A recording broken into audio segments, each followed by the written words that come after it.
Good morning, everybody. I call this meeting of the Lake Bluff Public Library Finance Committee to order at 10:02 a.m. on Monday, January 23rd, 2023. Do I have a volunteer between Janie and Kathy to take the minutes? Thank you, Janie. I appreciate that. So I am going to start with a roll call since we do have a couple of guests here today. Trustee Meierhoff. Here. Trustee Jerch. Here. And Trustee Shaul is not here, though she will be attending later in the meeting. So we do have a quorum. We also have, oh, here is Bonnie. All right. She's connecting to audio. Give me a second here, everybody. Thanks for your patience. Good morning, Bonnie. We were just entering roll call.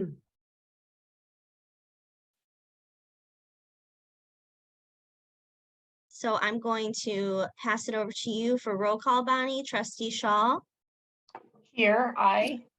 Hi. Yeah, here is good. It was like hi and here and all those things all at once. Oh, you're covered. You're covered. Good morning, everyone. We do have two guests as well, so I'd like to give them a moment to introduce themselves for the minutes. Shaun, would you like to start? Sure. I'm Shaun Kelly. I'm a principal at Emmerich Anderson Architects and here to speak today about the Building Capital Reserve Report. Hi, Shaun. Thank you. Hi, Shaun. Thank you for being here. And Joe. Yep, Joe Huberty, partner with Emmerich Anderson, longtime friend of the library. Indeed. Yes. How are you, Joe? We haven't seen you in a long time. Doing well. Hi, Oh, Kathy. that's great to know. Thank you so much, Joe. Yeah. Well, after roll call next, any additions or changes to today's agenda items?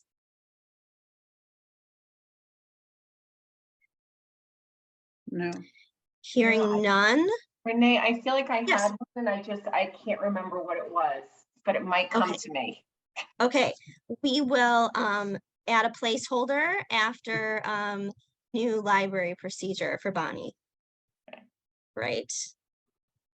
Thank you, Bonnie. Yeah, hopefully it'll come to me. Sure. Yeah, no problem. Okay. Then the first item of business that we have today is with Joe and Shaun, summary and discussion of building report. And sorry, Joe, I didn't realize you would be here, so that's why you weren't included in the agenda, but we're so glad to have you. And so I'm going to stop sharing my screen here. And the first thing I will share, you all have the documents that I've shared in advance of the very comprehensive reports that, hold on one second, that Shaun Kelly and his team have provided for the library. The first one I'm going to share and then just open it up to Shaun and Joe to discuss. I'm going to zoom in a little bit here. Is the overall existing conditions and revision recommendations report. This was shared with the entirety of the trustees, the library board, and the additional documents were shared with the members of this Building and Grounds Committee. I believe I said in the beginning of the meeting, this was a finance committee, and I apologize. This is not a finance committee. So for the minutes, that just totally escaped me, Renee. So yes. Don't worry about it. I have a finance committee tomorrow. I apologize. So this is Building and Grounds committee for the library. So my apologies. So with that, I'm going to pass it over to Shaun and Joe. And if it would be helpful, I can continue sharing this document or any of the others, or I can stop sharing and you can share. What would you prefer? I have a copy in front of me. Okay. Shaun? I think sharing this is good. Okay. I think the two easiest documents to take a look at while you're going through is this one, which is the written summary report, and then the CRS analyst draft 1. is I've the other got that ready document to that I go think to. is also really helpful. Great. Which one would you So- like to start with? This one? Yeah, we can start with this one. So I'll just summarize what we've done. So we've hired 2010 Engineering, an engineering group which we've worked with on a couple of other capital reserve studies. Their focus is mechanical, electrical, and plumbing. And that was the scope of the project. So they went through, they reviewed your mechanical systems, your electrical, your plumbing, and fire protection. They gave a description of what they did, that's in this document, and then they provided some recommendations for each of the systems as you scroll through. Things to note is that many of your HVAC components are at the end of life. So they're around 20, I believe 21 years old. Almost all of your systems are, except for the new one that I think you installed in the basement of the library side. But you have several different mechanical rooms and systems throughout the building. So those are coming up on the end of life. One of the other things to note is as you start upgrading those systems, you are going to have to get your code is going to dictate that you start bringing them onto a building control system. Like the newer system is on one, but a lot of the other systems are not. So there will be some investment in expanding your building control system over time. That should not only help you see what your building's doing better, but also should provide more energy efficient kind of coordination of your different units as you go through and upgrade your facility. The other areas, there wasn't too much. I think the plumbing recommendations were pretty straightforward. The fire protection, I think, is a big one to kind of take a look at, since there needs to be some pendant heads need to be addressed, and expanding coverage of the system. Most of the stuff we found, I think, is pretty typical of what a report would say. So as you read through it, I'm not sure if there's any questions about it. Electrical service had some upgrades that they thought, just based on the age of your building. I think going through here, this is a great description. It goes through kind of good recommendations, but the one that I think might be easier to understand how this affects the library is the analysis draft report number 1. That one, pull what that the up for you, system Shaun. does is it breaks down all of the recommendations into 5-year groups. So, and I would go to page, I don't know which page this is, page 2. Can you confirm that I'm sharing the correct document? Looks like you're sharing the Excel. There should be a PDF. This one would work as Okay. well. They were called almost the same thing, the file name, so I wanted to double check. Okay. Great. That up for you all. So if you have the printouts in front of you, this is the one that Shaun is referring to next. So you want Actually, go to the first tab on your all the way to the left. At the this top. is the PDF though. So I'm looking at your tabs that you have open at the top. oh, this one. So okay, Yes. so I sorry. apologize. Do you see how they're all the same? I apologize. You said Yeah, analysis. Thank you. If you scroll down to page 2. Okay, excuse me, just, Good. I'm trying to follow this as well. We're looking at the analysis draft PDF, or we're looking at something else? Nope, the analysis draft PDF. Okay, thanks. So Kathy, I do have it on my screen too, if you want to compare. I'm just, it Yeah. helps to kind of have it here as well. Absolutely.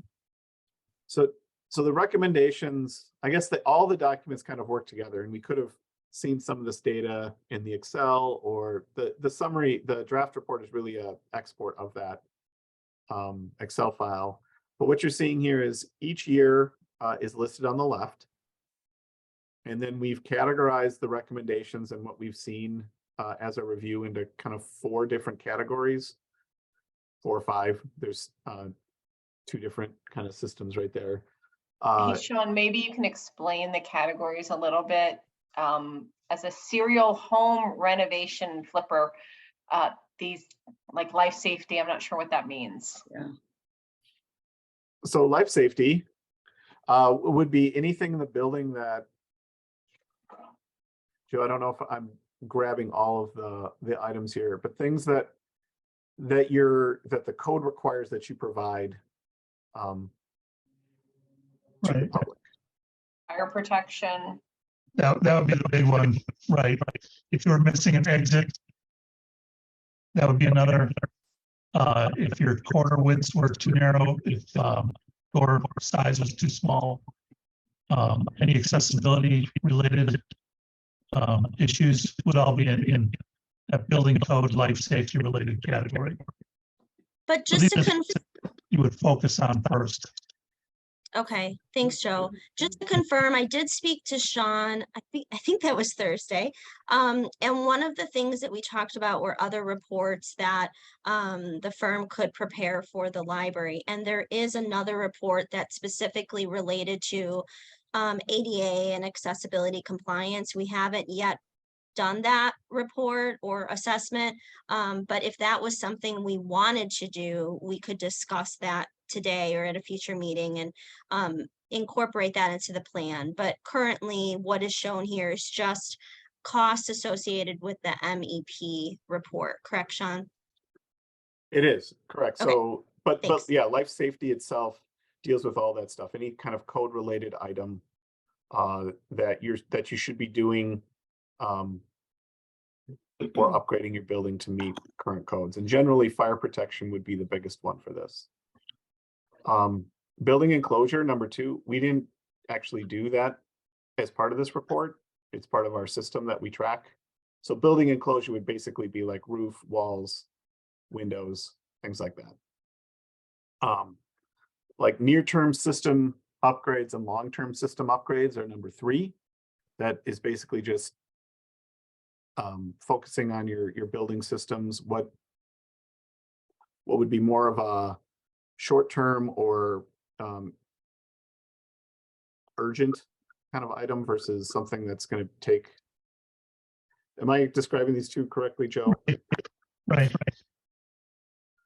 And then the number 4th is basically aesthetics, things that you'd want to do to maintain the look and the feel of your building. These are all related back to the Excel spreadsheet, so we can go to that, but I wanted to kind of describe how we organize. So each year is located on there, and then every 5 years is organized into a project. And we can talk with you about how you want to do that. You can address things at the year that they're designated, and the year that they're designated is based on our anticipation of the life period. Or you can, set up, and what we find is these 5-year increments that every 5 years, there's systems that need to be addressed. That way you're spreading it out and you're not kind of overwhelming your capital budget. So Joe, I did have one question about this last column with the average per year within the 5-year period. Did you figure in any percentage of inflation on that? I do calculate inflation into the line item, so it is an aggregate of an inflated cost. Joe, I don't know if it's just me, but I'm getting a real choppy audio from you. Yeah, me too.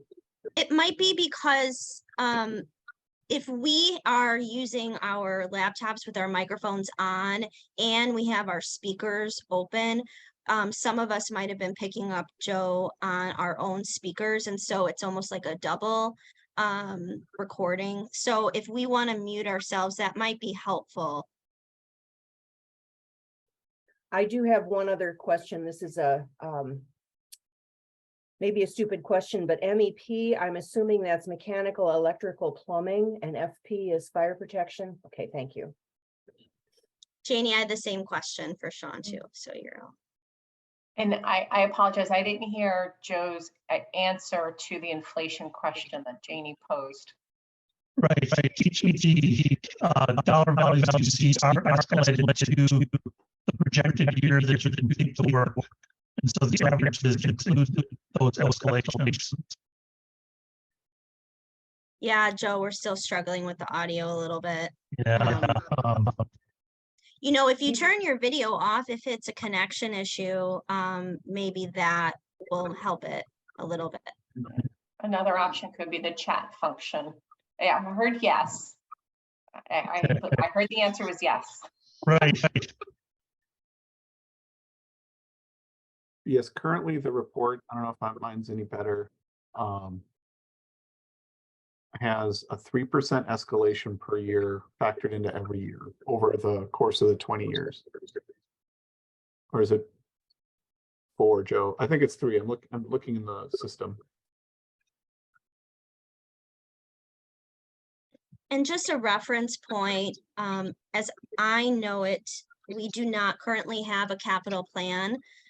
So a document such as this would be incredibly useful in creating that and prioritizing our capital planning going forward. Looking in the chat here, Joe says 3% per year to the planned replacement year. Thank you, Joe.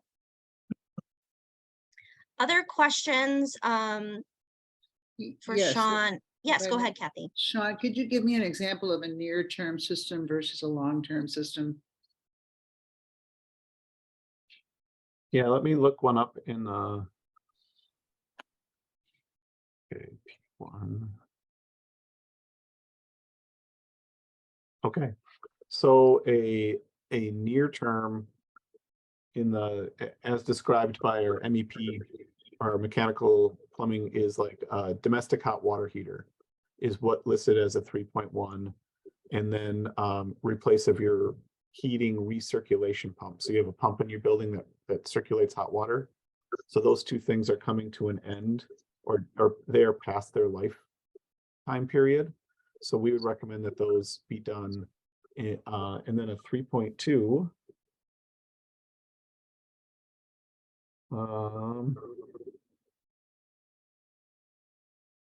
is like starting to replace your fixtures, your lighting fixtures, with like LED, converting them to LED fixtures. So that can be done over the course of several years. Yeah. It doesn't have to be all done at once. Gotcha. Thank you.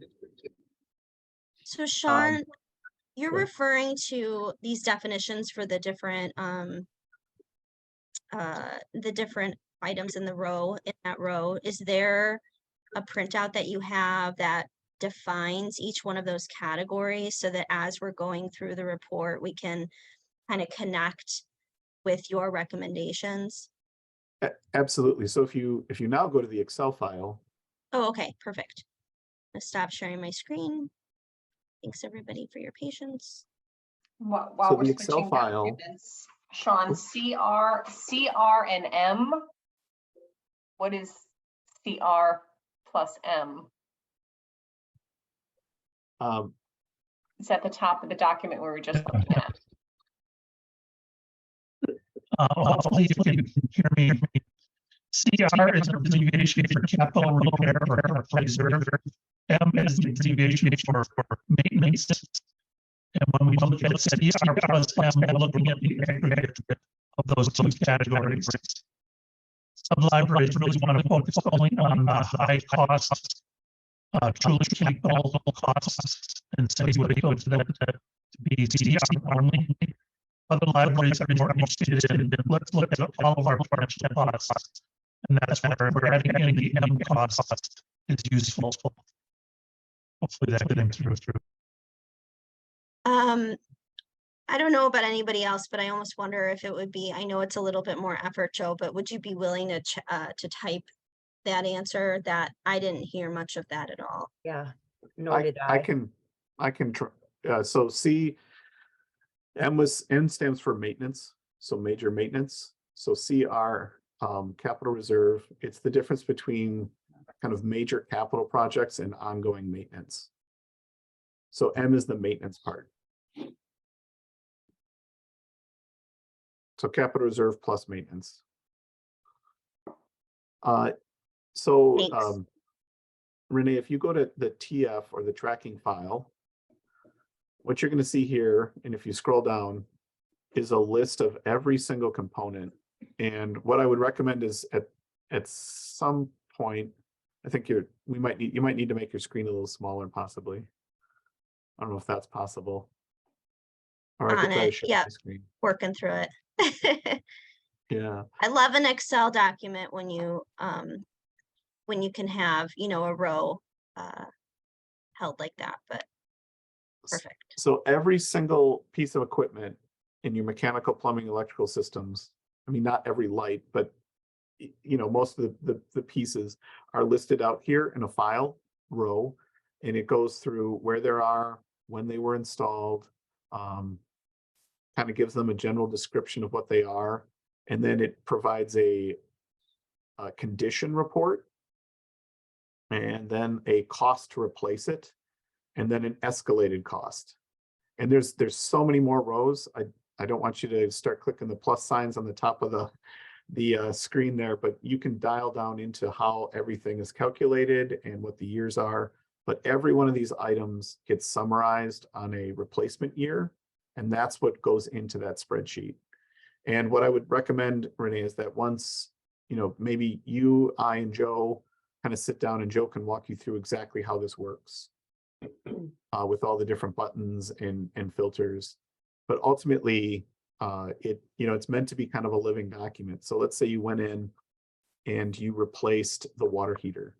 You could put in the new date of when you replaced it, and it will escalate out the new date of when you would need to do that again. So That's could a I good just, program. it's amazing. Could I just for demonstration purposes change the date for the electrical boxes, and then Sure. we'll see it change? Yep, 2023. Oh, all right. Maybe I don't have permissions. Oh, we might have to just we can have Joe kind of walk through that with you Okay. on a call, but we might have to unprotect Oh. the sheet and things like that. Yeah, I think that's probably the case, right? Because I changed either place and it still doesn't work. Okay. Yeah. So I'll just get a file that allows me to have editing capabilities, and then I'll be able to change it. This is an incredible program or database, really. Yeah, So- obviously I didn't explore anywhere near the depth of this, but I plain and simple, the color coding was very clear to me, very helpful, very able to kind of forecast where we're going and what we need to do now versus a little bit versus in the future kind of a thing. So that was well designed, and I appreciate that. There's a lot of comprehensive information so that if we were to want to communicate to the community about what we're prioritizing for building maintenance now versus later, I mean, having the category, what was it called? Life safety, incredibly important. Yeah, So- I know, Renee, I think some of us had questions on the kind of executive summary report, the text Yeah. document.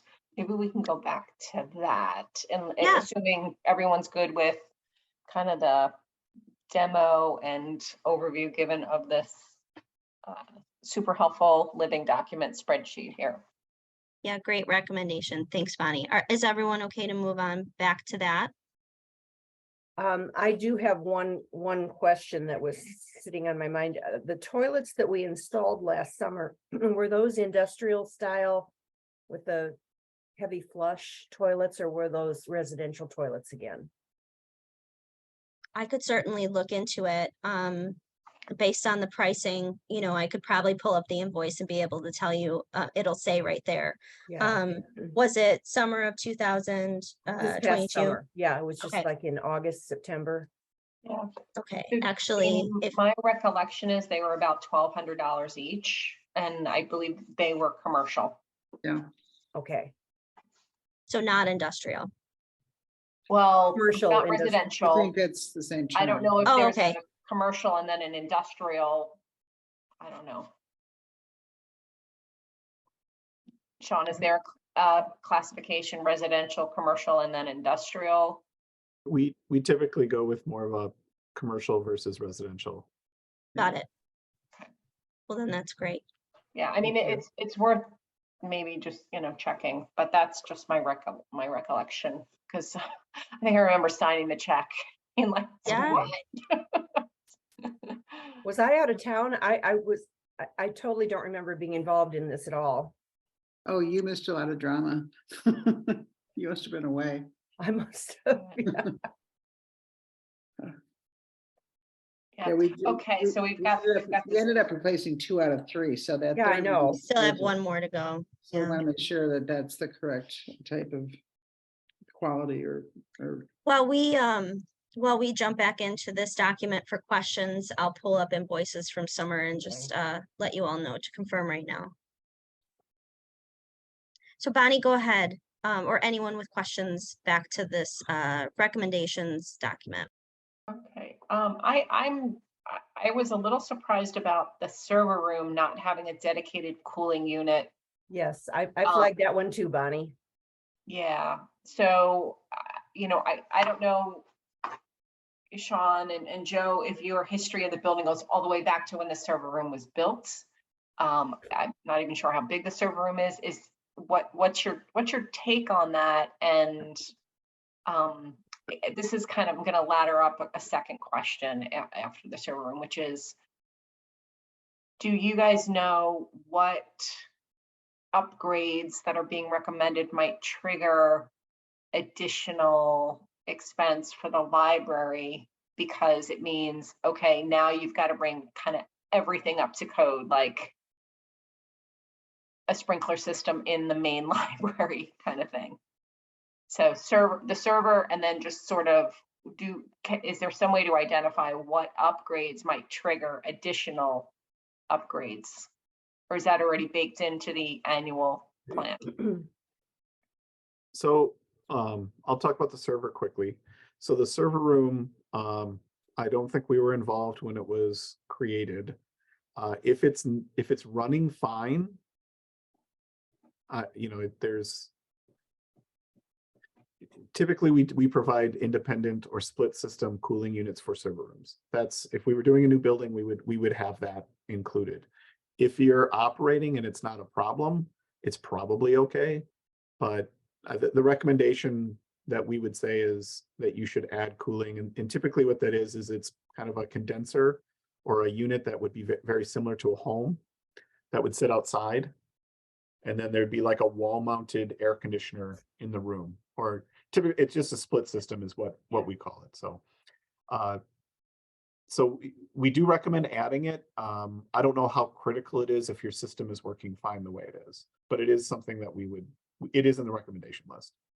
And then in terms of there is some consideration or costs to be that aren't going to be baked into this. So this isn't a design document. So for example, we need to go in and replace a water heater. We've put in a general, based on industry standard cost to go in and replace a water heater. If there's something that we can't, for example, to get to the water heater, you have to take apart the HVAC system to get to it.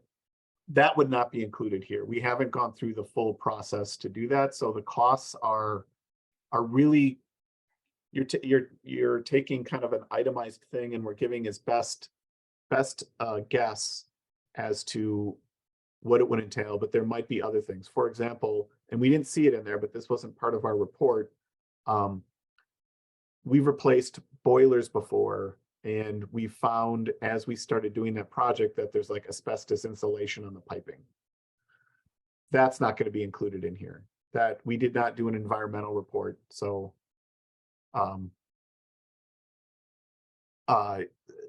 so in general, I would say that as you start doing these, we might find other things that need to do that would expand the scope, but it's not, until you get into things like, okay, well, we got to replace or we got to expand the fire protection system.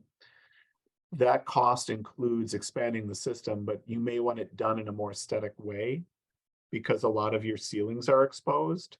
So we have to carefully find ways and pathways that may not be, they might be more aesthetic based pathways than efficient pathways.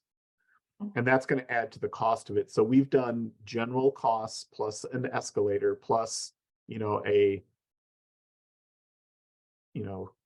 contingency in the number, but it's not going to have everything in it.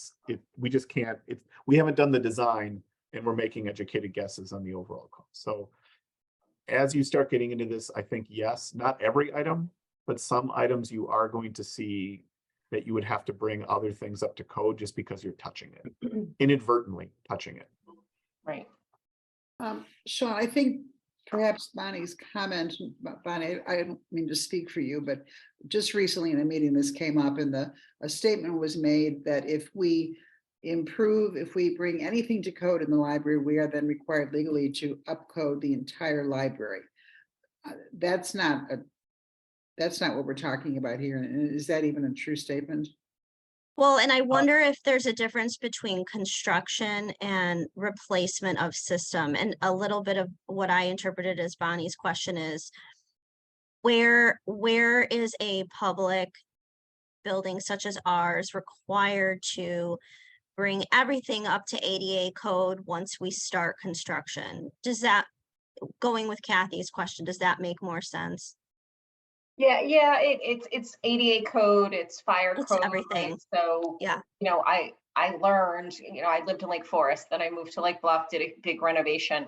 Lake Forest didn't require a sprinkler system in residential homes, but Lake Bluff does. And so again, reading through this report to find out there's no sprinkler system in the library that's full of flammable materials was a little surprising. Yeah. So yeah, like if you would do a minor renovation, you're probably going to have to start bringing things up to code. But if you're going in and you're saying, hey, these systems are not functioning anymore, they're at the end of life, they're more maintenance based. Now, some of this does come into effect where we sit down, because you have to get, if you were replacing even a water heater, you have to get that permitted. So as you start doing these projects, you could see that you have to bring some stuff up to code, but most of the time, as with when you replaced your other HVAC system, they didn't make you bring the whole building up to code, but they made it, that system had to meet code. So you have a control system for that new HVAC system. You didn't have a control system before. So not only did you have to replace the HVAC system, you had to add the control system or the advanced controls to that. And we would see kind of things like that get triggered. But unless you did like some sort of renovation, you're probably not going to have to bring everything up to code. ADA and fire are usually the exceptions. So your city could come in and say, you know what, you have this amount of time to bring the building up to fire code. That has happened in other communities. I haven't, since we've been working with you, I haven't ran into that with your municipality. And kind of the same with ADA. You're kind of expected to meet or try to meet, based on your building constraints, all accessibility codes. There's some things in your building that are not ADA code. So I'm sorry, Shaun, the question that comes up for me when I hear this is, wasn't the stroll room considered a renovation? I mean, I don't remember running into any of those issues. Maybe not, I don't know, but. So the stroll room was generally a finish upgrade, and it was so small in its scope that it's hard for that minor of a project to, but you could run into municipalities or a code official that would say, nope, anything you do, bring it up to code. End of story. So that's why I asked my question, if there's a minimum cost to the project, if it's, what's the definition? I'm not hearing a clear definition yet, but I don't know if there is. Okay, shaking your head no. And then of course, it's always about the local municipality, if that is something they are really privy to wanting to assess in their community. Was there a permit pulled for this work at the stroll room? Yes. Yeah. So then they at least know. Right, but you're. I think that's exactly the issue, Renee, is that it depends a lot on who's, who's issuing the permits and who's coming in and doing the inspections and so forth. And, I think the village, everything's cash strapped right now, the village and the library and all tax receiving organizations. So I think, I'm sure that factors into those decisions as well. And then it comes back to the library. If for whatever reason there isn't a follow-up, there's a follow-up inspection, but what's the accountability to the library to make sure that we are, operating having informed decisions and within the scope of each project, pursuing as much as can code compliance? Yeah. Just a question. So with any project, typically we reach out, one of the first things is we reach out to the local municipality and kind of talk through what our scope is and really test the waters. So for example, the stroll room, it was so minor and really more of a finish upgrade. We weren't really affecting major building systems. We did add a fireplace, but ultimately that's more of an aesthetic feature. I will add though, staff, when the department head saw this report, they were shocked that the fireplace was added given no wet sprinkler system. Now it's totally I don't think that's how that decision was necessarily made. true. I think you have some. In the parts of the building though, Yeah. it's not the same part of the building. So just giving an example, like how was that decision made? We don't have to go into this right now, but just asking the question. And it's not it's a real fireplace, but it's a contained. Yeah. It's not like a open fireplace. It's a contained box fire, a natural gas. It's a valid question. It's a valid question. So, but yeah, I would say in terms of when are you going to trigger things to go up? We just talk with the municipality and see where their head is with each project. Typically things like, hey, our mechanical system needs to be replaced. It would say, okay, the new system needs to meet code and associated systems need to meet code. And that's usually where it would end. And associated systems, I mean like controls. So I have a question. I don't know if you guys can answer this. Having lived in Lake Bluff for almost 40 years, there've been a lot of renovations of public buildings. There've been a lot of referendum and so forth. And the topic of life safety comes up where entities such as a high school or a middle school or a library they seem to have more freedom to pursue life safety issues financially than other issues. And I don't really know if I'm asking the right question, or can either of you speak to what might be, is this something that can be borrowed or referendumed or in some way approached because it's life safety versus other improvements or renovations? On other projects, anything life safety has always been a lot easier to request funding from the public. Okay. We're doing this to improve the safety and of the building. That's kind of an easier sell. So that's why usually with referendums, those items that the life safety items would be called out that we're improving. That's what I referenced earlier. Yeah, go ahead, Bonnie. What was that, Renee? I referenced that earlier. Having these categories defined is really important for communicating out to the public. Sure. If we were to go out for referendum, what specifically we're prioritizing so that they can really truly understand what that means. Right. Go I ahead. also wonder if, regardless of our level of income or whatever, if a grant were written requesting, look, we need to add fire safety system or carbon monoxide detectors or something to ensure our servers aren't going to burn out. You know, like there's a piece of just basic life safety. There's a piece of the building's so old, it's really not it's not supporting the technology of today's library properly. So I do wonder if that kind of thing could be received well in a grant request from the state of Illinois. You know, we talked last board meeting, I think, about the Highwood Library. Granted, you know, economics are different, but I think it should be well known by people in local government.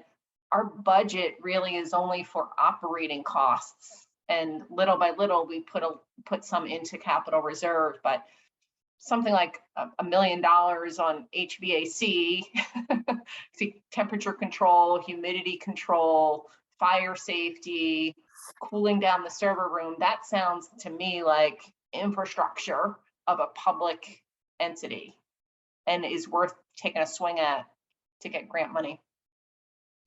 I don't mean to go too off the rails right now, but I was told that there was $100,000 grant approved by the state of Illinois that this library received for building, but through one of the politicians somewhere in the last couple of years, but that money has never actually been acquired. Does that Yeah, sound right, that's- Janie and Kathy? Yes. We're a little So- off topic here. That's something we just haven't sat down and talked about, but yes. But it's That- $100,000 check waiting to come to the library that could be used. Not for any of exactly, this. not exactly. Oh. But truly, maybe this isn't, and I don't want to take Joe and Sean's time for this, but yes, there was a grant. Some of it has been drawn upon. Basically, it was for infrastructure, and it is an after the fact reimbursement. You have to have the funds submit the documentation. And the grant was issued, I believe, through the federal government to the state government. The money is never filtered down from the state. Senator Morris is the contact person. Her office has really skirted this for the last couple of years. And we now, between the storeroom and the roof, we certainly have the receipts to present saying, hey, you know, we've earned our money. It's just, we don't know where to go with it. Jillian had talked to someone at the park or the Lake County Board last summer, and our former development coordinator who sort of dropped the ball, and that was her task for the summer, and that didn't happen. So Something for me to look into. something for us to talk about thoroughly, but Yeah. yes, there's funds which, if we can find them and tap them, and if they really exist, would be useful to go into our reserves towards these it reimburses us for work that's been done, but we would obviously use it for things ahead. With Shaun and Joe here, I had roughly estimated 45 minutes, not knowing how much we would ask or how much time we would need. Are there any other additional questions or topics we would like to discuss with them here? Yeah, Bonnie, go for it.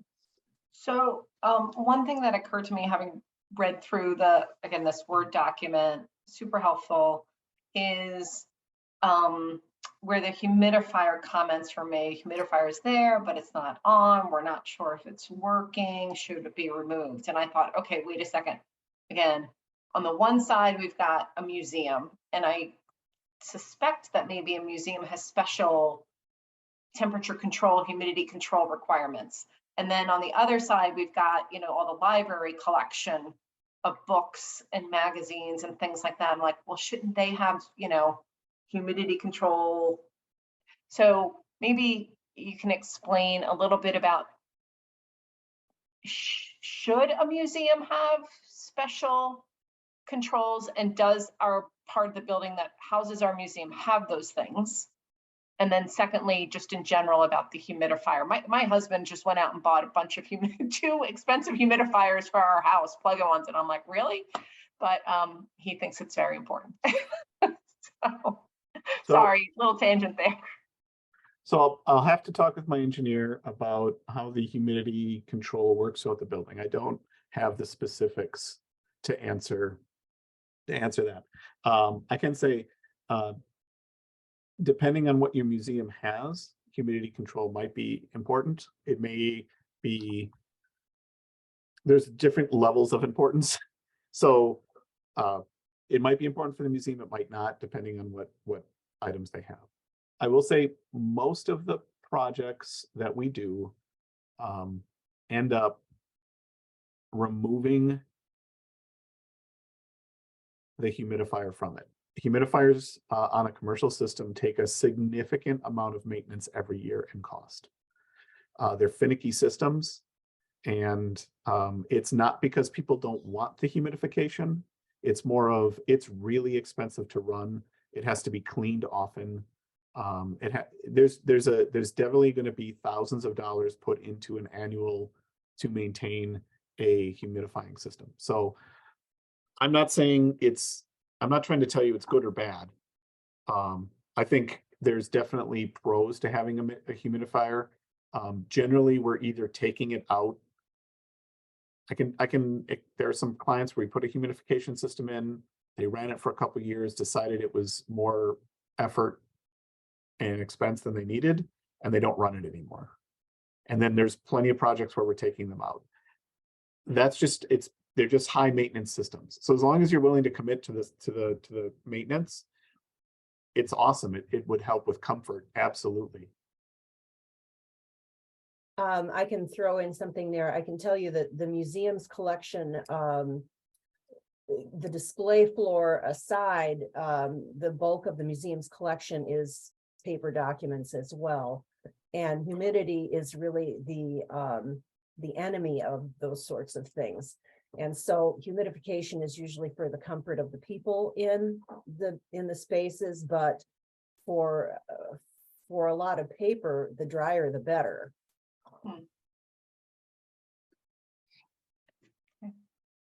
Thank you. Yeah, I would actually inject here. First of all, when we're talking about humidification system, Shaun, is that a tool that both adds humidity and decreases humidity depending on the need, or are we talking about just adding moisture to the environment? So the humidification would only add the moisture. Your Okay, cooling system removes the humidity. Yeah, So you so- do have a dehumidifying system in your Yeah. cooling system. So the documents and so forth have a greater need of dehumidification than humidification in terms of damage and mildew and so forth. If we were doing an archive space, we would have both systems. Okay. Hmm. But I think we need to remember that the museum space is rental space from the library, and that would improvement really I would argue, would be a leaseholder responsibility and expense, and have to be approved by the library in order to happen. And to my knowledge, it's not ever come up in discussion. Yeah. Yeah, because the other thing that I think about, again, museum collection versus library collection is light control, because light can also damage documents, photographs, fabrics, etc. But I don't know if that's ever been on the mind of our history museum lessees. I did speak to Kathy O'Hara just last week, Thursday, and one of the things she said is that she's going to be taking the board and the staff of the museum out for almost a retreat, kind of a strategic long-range planning to identify what their needs are, not just building, but the scope of the mission of the museum. So I was very interested to hear about that. And Janie, I'm sure you'll be involved. So there might be things that come out of that process that we end up hearing and learning about. I know I told Kathy I'm very interested in learning, so. Thanks, Renee. Oh, sure.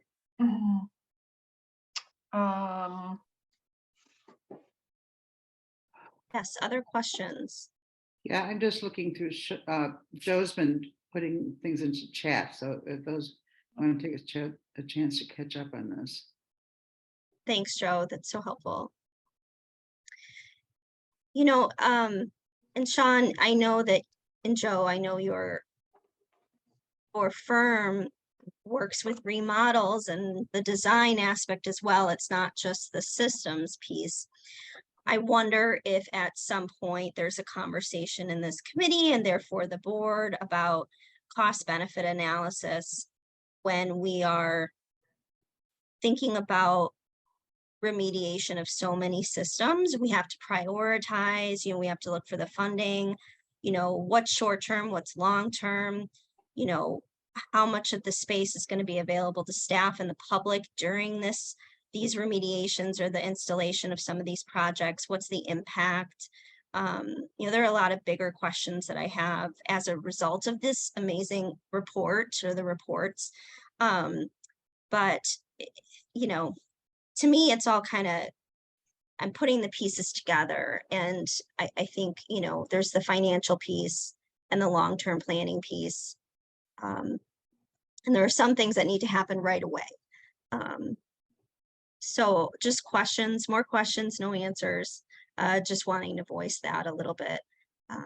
As we're thinking not just short-term, but long-term, and what's the feasibility of some of this work and what are other needs? I know there was a design for moving the circulation desk, and staff every once in a while still bring that up, and it was brought up the other day, and that's the type of work that would definitely trigger codes and all of this. How do we kind of put together a cohesive plan, bringing all the systems together, as well as some of the customer and staff experience in the building too? So big questions.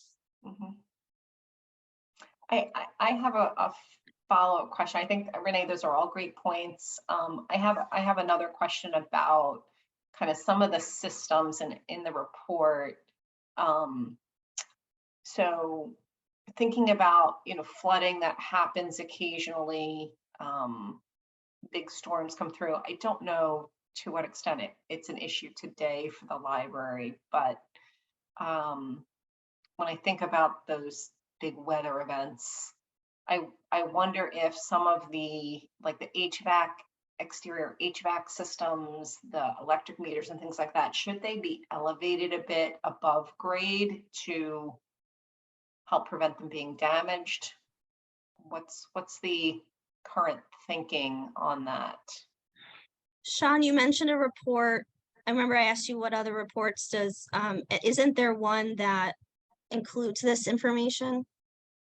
Yeah, we could do a site evaluation of your stormwater. I'm not sure how much flooding you've experienced. I mean, the units should be off the ground a little bit.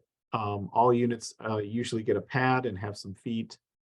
Generally, they're somewhere around 12 to 18 inches off the ground. I haven't been out there to take a look, so I don't know if that's true or not. But if you're not really experiencing a lot of flooding, it's probably less. I mean, transformers who we can't touch, those are, ComEd's products, those usually sit on like a 6-inch concrete pad. And those definitely don't want to be wet. If I could just jump in for a moment, Renee, I think, okay, you made some comments a few minutes ago about just whole general building improvements, circulation desks, past studies and so forth. I've sat in a lot of meetings with Joe in particular, and we've gone through a lot of this stuff. So there is a lot of documentation on our building. I'm not suggesting it isn't still current, but I think a lot of it probably is current. So we need to walk through some of that with you for things like circulation desks, moving those and so forth. Obviously, electrical and code might change, but where you're going to put the desk and all that has been studied. If we go back to our space study, it talks a lot about what our needs are and what we would want to achieve. I've got a question about pursuing some of these imminent problems, such as the hot water heater and electric. When we're looking for a vendor to do this work, is a commercial licensed electrician locally someone who can manage this kind of task? Or are we supposed to be looking at someone in a different stratum of electrical work or plumbing work? So there's many different ways to approach doing them. For like the hot water heater, you could probably go to a standard, you could run that yourself, go to an HVAC contractor or a plumbing contractor. and have them replace the water heater. It's not going to exceed your $25,000 by any stretch of the imagination. So they should be able to come in and do that, and it would be very simple. Something more like a bigger mechanical unit replacement. Usually, and anyone can do this, but when we would go with the process, because we would assume that's going to exceed $25,000, is we would manage a capital reserve or capital repair project. We would bring in the engineers, they'd put together a set of documents that would go out for public bid. You'd get, hopefully, 3 to 5 qualified contractors that bid on it. And then you would go through the project of replacing it. The idea of creating the documents is that everyone's bidding apples to apples. No one's got kind of, I excluded this, or, what system you're getting, that it's meeting code, it's meeting requirements, go through all the permitting process, everything's taken care of. We do that, we offer that service. You can go straight with to a mechanical engineer who could do that for you. You have a relationship with Shales McNutt. They can sometimes procure things for that, if you want someone to manage it for you. Generally, anything over $25,000, you want to make sure that you're following the Illinois publicly bid process. Anything under that, you can kind of follow whatever guidelines you would like. So to restate that, so for a project, if it exceeds $25,000, we are required to adhere to some Illinois standard of some kind. Yeah. Illinois state bidding requirements kick in after $25,000. Okay. And Shaun, correct me if I'm wrong, but if the project is, this isn't really in the scope of our conversation today, but if the project is more creative or aesthetic or like a really particular unique need, there is some flexibility in that, correct? With the 25,000, like if we were working with wanting to create a mural that was $100,000, we wouldn't have to go out for public bid for that. At that point, I would probably recommend you talk with your attorney.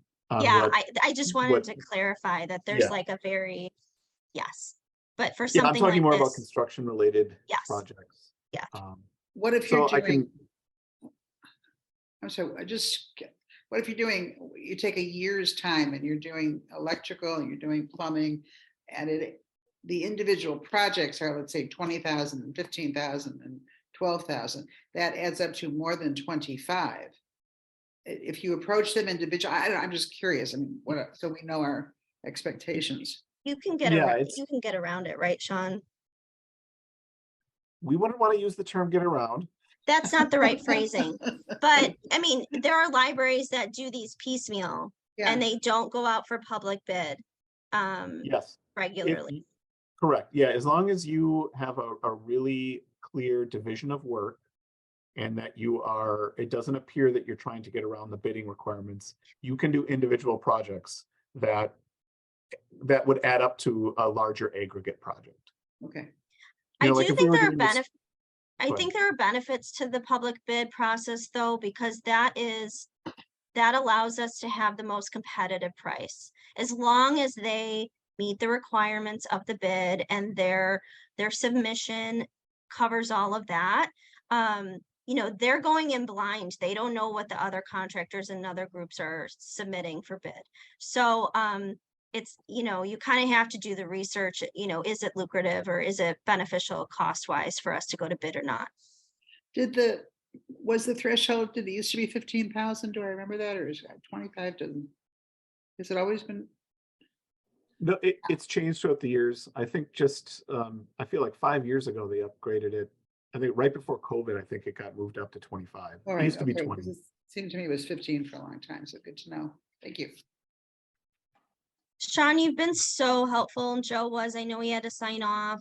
Do we have any last questions or comments for Shaun? I do want to follow up with a meeting with you and Joe to really dig into that document, because then as I work with our long range planning group, and then certainly this group, and then our finance group, it's all going to come together So that amazing database of projections and costs, I really want to have a strong understanding to use it. I'll also let you know, so we'll go through it with you. And then let's say you open it up a month later, just give us another call. Anytime Okay. Joe's willing to go Thank you. through it. So you don't have to remember everything at once. I'll want to, but sure. Good to know. Thank you, Shaun. Thank you very, very much, as always. You've been great. Yep. Thank you. Thank you so much. Bye. Whew. All right. Looking at the agenda, which I'm about to pull up again. Got it on a couple different screens. Any further discussion before we move on to the next agenda topic?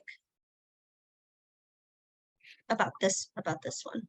The Janie, one go thing that has struck me recently, every time I come into the lobby and walk across that space, I'm kind of struck as how ripply the floor is. Are the floors concrete? Because when we get around to moving, if and when we get around to redoing the layout of the reception desk and all of that, I would think there's going to have to be some floor work done. And I'm guessing that it's concrete, and I can't imagine why it's so ripply. Bonnie, I noticed you shaking your head. Yes, you noticed that too. Absolutely. Absolutely. I've noticed that. I think Eric said it was damaged at some point. I don't remember, but I think it is something that should be addressed because it's very noticeable to me, and I feel like it's kind of a safety thing. I do too. Talking about the vestibule or inside? No, no, once you actually enter the library through the second set of doors. Mhm. I've never noticed that. Well, Yeah. I just wanted to bring back around something that Shaun said about the site evaluation report. That does include an evaluation of your stormwater, but that also includes the scope of accessibility.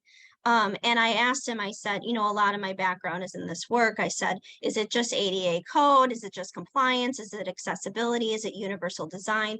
What is your firm's awareness of this topic? And what would be the scope of this report? And he said, we could work with you to define that. And I think that, you know, what you're identifying, Bonnie and Janie, would certainly come up in that report, and potentially other things as well. Because I've noticed some things as well. Mhm. So just wanted to mention, I asked initial price or cost for that report, and he said 4,000. It depends here. He said our space is small, but if we ever wanted to work with him for that additional report, it would be approximately $4,000. I think that this investment we made in all of the systems was well worth it. Yes. So my initial inclination is, you know, I'd rather want to know what the total picture is before we go, whether it's to our community for some community fundraising or grant writing. So my initial thinking is that would probably also be a good investment.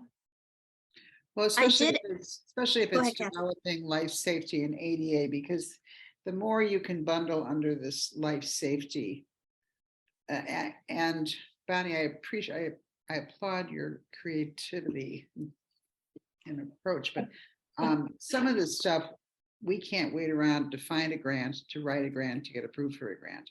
Decisions have to be considered. And, you know, as a trustee, I've felt for several years here that we were just, you know, kicking the can down the road, that there has to be a, you know, presentation to the village on what's going on here. And we're getting closer and closer to that, I think. But the comments that you made, anything that we gather under life safety should be addressed at the same time. You can't, I know that from other referendum in the village over the years, you can't do something and then a year later say, oh, we forgot this and now we want to do it also. It has to be an all or nothing push. Yeah. And really, the more persuasive you are and the more you have in that all category, the more the community says, okay, let's get this thing fixed. The advantage to the libraries, we've never had a referendum. Every other major municipal entity in the village really pretty much has had one, if not several referendum.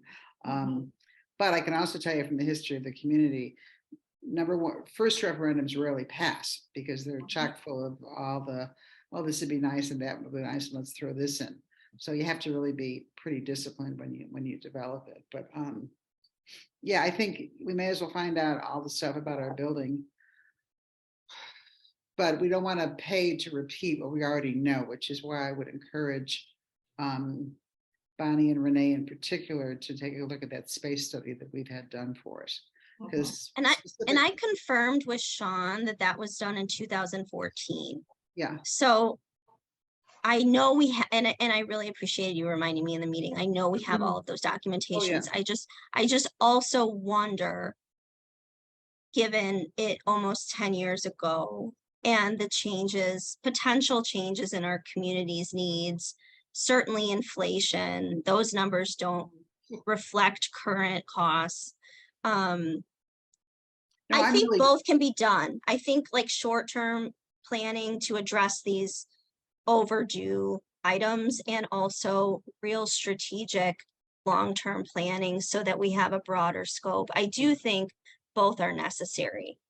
Yeah, I'm not Because suggesting that the space study is something that we would base decisions on today, but the space itself has not changed. And as you observe, there isn't very much space to begin with. So there's only so many places you can put something big. And we have explored and paid for that exploration before. So at least becoming familiar with that and then asking questions beyond that would be a place to start. Right. And my understanding is the site evaluation is kind of more exterior focused and the space study is more interior focused. Yeah, definitely. Yeah, the task of the space study was very simply, we told Engberg Anderson to consider the library an empty box. And we've made a list of what we needed. And so they were to put our needs into the box. So it was entirely interior. Yeah. And so Kathy, we kind of did that when we said, okay, if we were to have an empty box of the entire building, right? When we were talking about the empty bank building across the street being available. So was the 2014 space study more comprehensive or deeper in its look at that building? Yes, the 2014 space study went down to the nits and the nuts and mortar and electrical and how many inches staff have in their personal space at their work desks even. Right. Okay. Yeah, I mean it was very, very thorough. Got it. Which is why and the diagrams, they come up with 5 plans. I mean, it really dissected the building. And so I would encourage you to become familiar with that just so that as we move forward, reference that, build on that. But a lot's been already done. And as I said, it's not like the building is expansive and we're forever flipping departments and so on and so forth. But we don't have that luxury. Any further discussion with regards to Engberg Anderson's report? Well, should we consider a motion to invest in the site survey? At least kind of scope out what that site evaluation would provide. You know, as Kathy said, we don't want to repeat anything that was done in 2014. Right. I would recommend that we request a proposal for that full board, project. No, not for the board, for Engberg Anderson. A proposal from them, as though we know exactly what they're doing. We understand it, and then that could be tweaked as necessary. But it gives us a job proposal. It gives us a time idea. It gives us a cost. I think it's an investment we need to make. So then I'll just repeat, do I have a motion to request a proposal for a site evaluation report summary, scope of work, from Engberg Anderson architectural firm? I'm I just so trying to get moved. down what you said. Yeah, no, and that part of it was processing as it was coming out. Do I have a motion to request a site evaluation proposal, scope of work draft from Engberg Anderson architectural firm? Okay, site evaluation for what? The the Lake Bluff Public Library. Right, but I mean. The name of the report he'd identified was called Site oh, Evaluation. And okay, and that would be picking up, because you were talking about ADA and so on and so forth. yes, as well as the drainage for stormwater flooding, all of that we Alright, discussed okay. briefly too.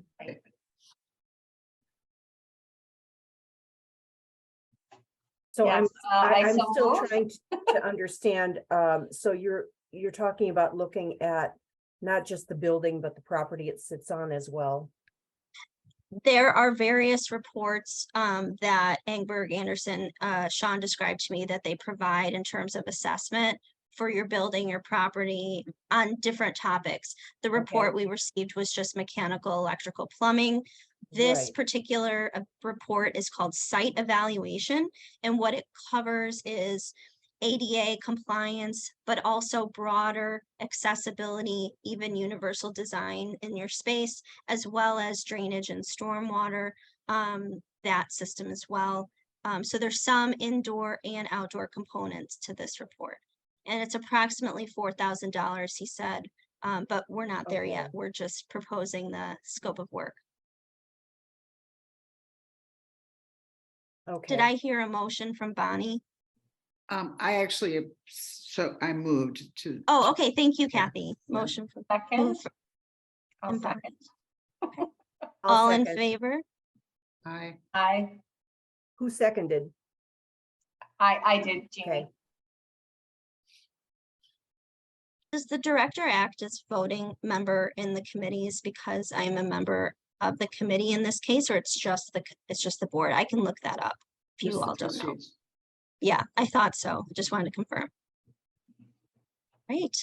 So moved.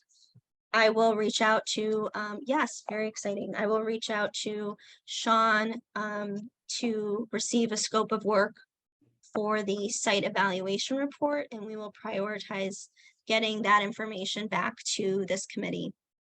Yeah, and ask him how long it's gonna take. Yes, so it'll include scope of work and timeline, cost, proposal draft.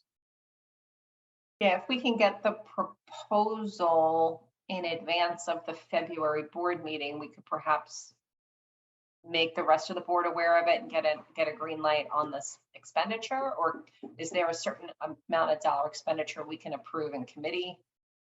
We can vote, well, we can, after we look at the proposal, we can, the committee can vote, make a decision on that, and Renee has $5,000 signing or a decision authority, I don't know what it's called exactly. Yes, Run it by the board as well, but we really wouldn't have to wait for board approval, although I don't think we're gonna get this done before the next board. It's 3 weeks from now, so chances are, but certainly. January we can talk with them. And we can always just run it, for instance, Renee finances meeting tomorrow night, so we would probably just want to mention that we're pursuing this. yes, yes, absolutely. Great. Okay, so moved. Thank you all. The next, well, first of all, before I move on, I identified the meeting end time around 11, not knowing if you all were able to meet until 12. Are you all able to meet for a 2-hour meeting? I am. Okay, great.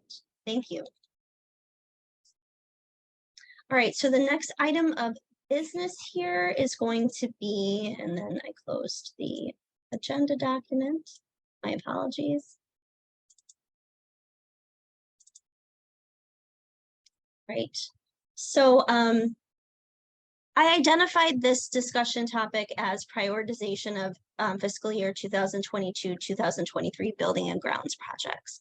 as a way to have this group come together to talk about what's already been identified either in this group with my predecessor, Eric, as director, prioritizing even some of the information that we got from Shaun and Joe today, some of the things that cannot wait on if we want to start prioritizing that. We do have money in the budget that can be spent on building and grounds items before the end of this fiscal year. So this is just a preliminary discussion of those projects that you'd like to take on or see the library take on. What do we have in the budget? We currently have that up for you. Well, and this is the other thing, there are multiple budget lines. I just heard from the Friends Saturday that they're still very interested in funding the powered tables for the second floor. So that would be something that does not have to come out of our line. They're also our lines.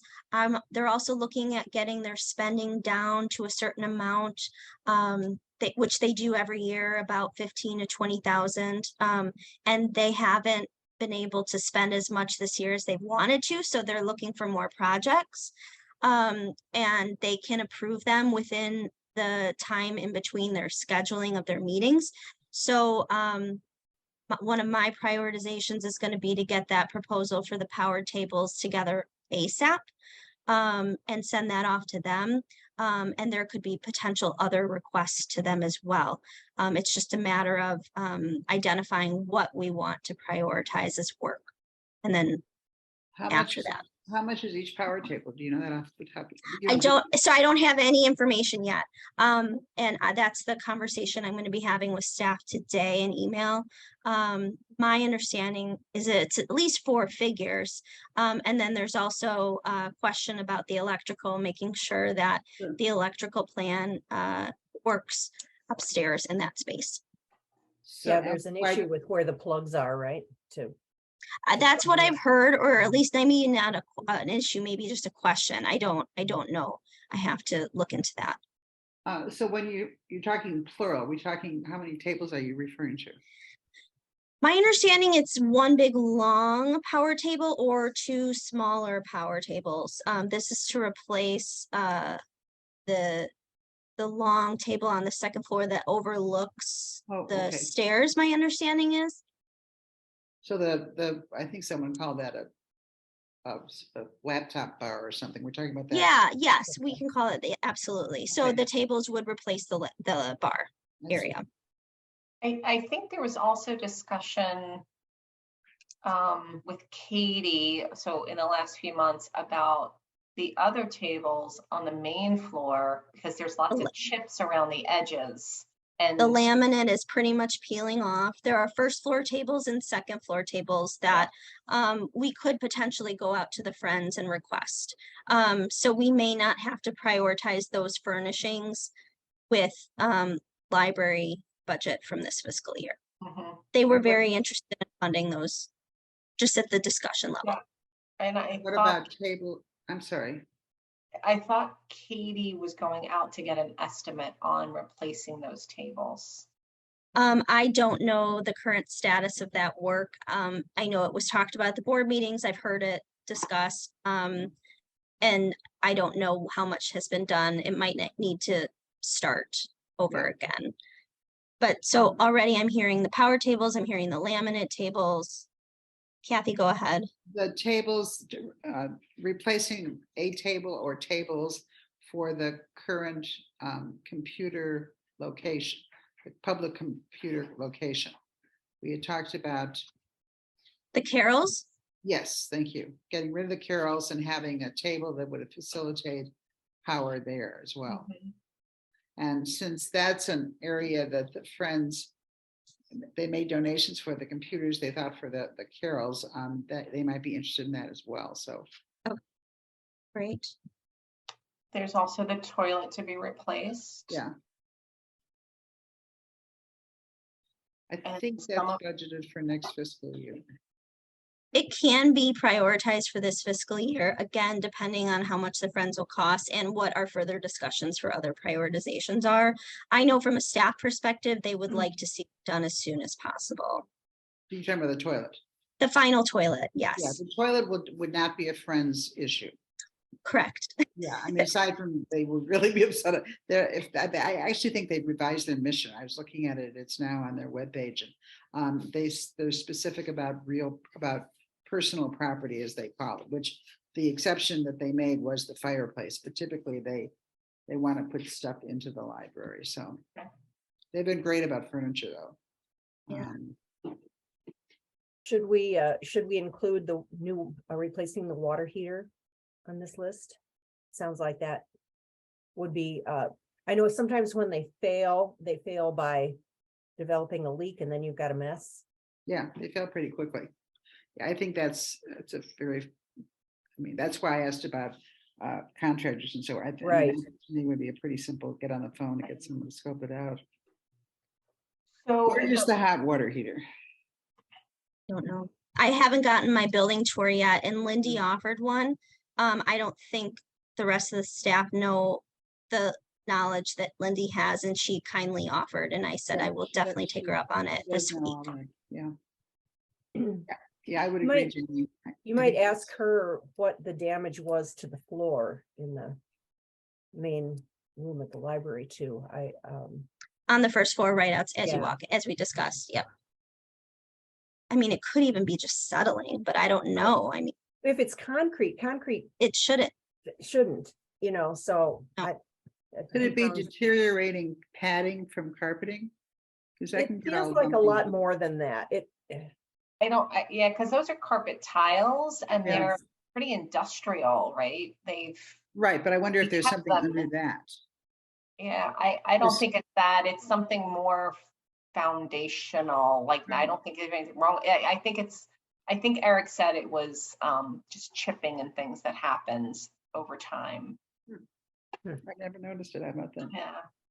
One thing that might be a friend's investment in the library might be, as the new furniture comes into the Stroh room, those yellow chairs come out and probably back up to the second floor. There's a wood table that's up there now between the library books or the chairs with the book fabric on them, and it's in pretty rough shape. It could use a good refinishing or something, or replacement even. So I don't know if that's something that the Friends might be interested in replacing for the library. And that's, you said second floor. Yeah, it's a small wooden table Yeah. between the two chairs. With a little tender loving care, can it be restored? I don't know for sure. I I think have it to could be restored. I could. fuss Is with- that something the library has pursued in the past, restoration versus Well, purchasing if new? if it's a good little wood piece, I mean, I take a crack at the spring. I mean, I don't know what it is. Yeah, I'll take a look at it. So just to clarify what we've said so far, the laminate tables on the first floor, replacing the bar tables for power tables on the second floor, the carrels on the first floor, replacing those with smaller power tables, prioritizing the final toilet replacement, Mhm. commercial level. Oh, go ahead. Oh, no, I was just keeping track because Counting. there's two buckets. There's things we think the Friends might be willing to Yes, fund, and then things that we, Kathy clarified, they don't want to do things like toilet and hot water heater. right now, yeah, and my list right now, what I was planning on doing is just getting all, like having kind of a discussion of just all the things, and then what I would identify cost, and then who's paying for what, looking at the budget to see how much we have left, and then what we could prioritize from there. So Friends would be the tables that we've discussed, the toilet would be the library, the water heater would be the library, and possible be the wood table, could also be the Friends if it was a replacement. Any other items that you'd like to see prioritized for this fiscal year? So I know we had some discussions about replacing the director's office furniture, or at least the Oh, that's right. desk. Yes. So again, I don't know if that's something the Friends might be willing to do. I don't think that's a Friends of ask. Okay, No, the Friends want people to walk in and point to See stuff. their plaque. Yeah. They even brought up the plaque again for the fireplace and some of the future tables if they were to Sure. fund it. Going back, the tables to replace the carols, were you going to make that a request of the Friends too, or was that going to be a library responsibility? Yes, a request for the Friends in that they also funded the laptops that are used at that space, so there might be some alignment there. I was told the furniture in this office is the original furniture to the building in 74. So I think it would be good to do some sort of staged replacement because there is considerable storage needs here. And I like, for example, these wooden shelves, I'm not sure if they're secured to the wall at all, but I don't want to give away everything and then not have storage space. So I could price some things out and let you know. My desk needs are minimal, but I see, storage for the library. A lot of our, documents we have to for retention purposes are in here. Didn't we discuss putting that in the next fiscal year? To give you, Renee, an opportunity to, look through catalogs and decide what you wanted and how you want to arrange it. I think that was. I think, Well, I think we discussed, Janie, allowing Renee to make that decision. I don't think we actually postponed until fiscal year. So if the money's there and she knows what she wants, we can get it ordered. Okay, Because sure. we know how long this order process. That's very true. Ridiculous. So yeah, we weren't restricting the purchase to the next fiscal year. We just staff had talked about ordering some furniture and we suggested, why don't we let Renee make those decisions? But Right. I would say that you start scoping all that out. Well, thank you. I appreciate that. Even just from a sense of tables and not just tables, but desks. I just bought myself a personal sit stand and there are height requirements for me that I have for a particular desk given my short stature. So not all stand desks go as low as I need them to. So I appreciate that. Are there other things you'd like to see prioritized for this fiscal year, either in the building report or other things that have been discussed? Yeah, Bonnie and I Janie. think some chairs for the staff were mentioned at some point. Again, I'm thinking about maybe it was a building and grounds meeting we had with Katie where I think some of the chairs that the staff use at their, desks. The service desk chairs were part of that discussion, so that's good to hear that. And then there's interest in having staff chairs for office spaces as well. But And I how think what they've told me is the priority are the chairs at the service desks. Service desks, okay. Yeah, because I know, if you are in a chair for a long time, it's great to have things like armrests. I don't know if the chairs have armrests, a little lumbar support, height up and down to accommodate people of different stature, right? I don't know if our chairs have those things, but it can make a world of difference for your comfort level and not having back and neck issues.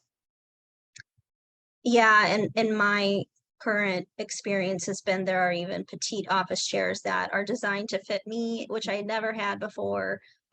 So yes, it really does, and it helps staff morale. I know I've talked about this with Kathy. Yep. Your work environment, it also impacts how you feel about your work. Mhm. So, Any other items that have been discussed? Janie, you had something from Yeah, before. I was just gonna go back to your office. I know that there's been a real arm of shredding going on in there. Are there more documents that are slated to? I mean, Yes. there's still a lot of stuff in there. Is some of that going to disappear, and you have an idea how much? So Martha and I met, I believe it was last week, to walk through the office. Maybe it was the week before. She anticipates at least one more 90-pound carton to be full of shredded documents. I don't know who knows this, but we also have a storage container off-site that we pay for monthly of items that really could be moved back on site, and we can minimize and delete that cost from our needs. I think it's just a matter of being able to go through it. Martha is sick today. I know Miles, her son, has just been really going through it with so many sicknesses. But anyway, we want to be able to prioritize it. She walked me through everything in here. There are things she needs to get back in touch with her contact for what we're allowed to shred and what we are responsible for keeping. We found in some of the filing cabinets here written minutes from 1923 that are not in any sort of laminate or appropriate documentation for like that old of paper. They're just in the filing folder. Bonnie. What are they minutes for? Was The board. for the library board? Some board. It hasn't the library been around for over 125 years? 100 years. So it's the library, a long time ago iteration of the library. Wow. But it's a historical document now. So yes, there's a lot of exploration that's still needed, Janie. The History Museum loves to. Yes, I was just grab gonna that say, kind of there's stuff. gonna be stuff that Yeah. we can share with them, and I do need to research some of these cassette tapes that I have from executive sessions, how long we have to keep those. I'd love to move to some sort of digital recording and then locking down that file on our share drive so that we don't have to have cassettes, but I know we have them that we have to keep. So just, I don't have an answer for you, but there's more work to be done. So are there other items that Yes. you'd like to propose? Yes. for Okay, this so year? you had mentioned lighting outside, what's it called? Automatic sensor lighting for the parking lot. Which we do have some. They're really large, bulbs that maybe just were tacked on to the side of the fence in front of those parking, but it's not adequate, and there's definitely not enough light outside the door when you're On the leaving fence? the library. They're on the fence? Yeah, There's yes. power over there? that's why I think they're either solar powered Yeah, or, that makes sense. I don't know. I need to Okay. investigate. Okay, well, you had mentioned some kind of lighting, which I think is a great idea. I think some of the electrical addressed in the report should be looked at. I'm particularly uncomfortable about that. The circuit breakers that are missing and the cardboard in the box, that kind of stuff freaks me out. So there's that. And if I could take maybe 7 or 8 minutes to just discuss something else that's tied in but isn't on our agenda. Sure. It has to do, we've talked about these circulation desks and our space study. Our space study did recommend moving upstairs and downstairs. Downstairs, I was working down there for the mini golf, and there was a break in the action. So I was kind of looking at the service desk, which is an L-shaped, I think probably 3 pieces modularly set in there. Heavy material, but sturdy as a rock. I was looking at this thing thinking, I wonder if it could be moved. For Bonnie's and for your information, the space study suggested the service desk be in front of the stairs as you go downstairs, so that the librarian would be looking all the way into the depth of the youth service area, seeing everything. So they kind of have to flip it and turn it around. So I took, before Renee came on board, then I was down in the library another day. It was very, very quiet. So Eliza was there and I said, do you know anything about moving this desk? Well, she pulled out a folder or like this big on facts about moving stuff around in the youth service department. And she explained that the service desk that we have had been ordered by Donna Williams, whenever, solid as a rock, but it is in parts and it can be moved. She showed me where we had discussed putting the new service desk. She knew right away that it might be restricted ADA passage. We measured and it's clear. She said the only thing really and I asked her, I said, just hypothetically, I know it's not a new desk and I know it's not all whistles and horns, but would your life as a administrator down here be better if we moved it as is and just got it there for you to work, or would you prefer to leave it where it is? And she said she would prefer to have it moved pending all sorts of decisions and so forth. She said the one thing that is needed is the electrical. So we kind of looked where the electrical would be. There is no electrical, so that would have to be scoped out. The foundation has a specified donation of $1,800 for the youth service from Mrs. John Bryan. Her first name is Neville. She's the widow of John Bryan. She is also would be a very desirable donor contact to keep in touch with. And John felt that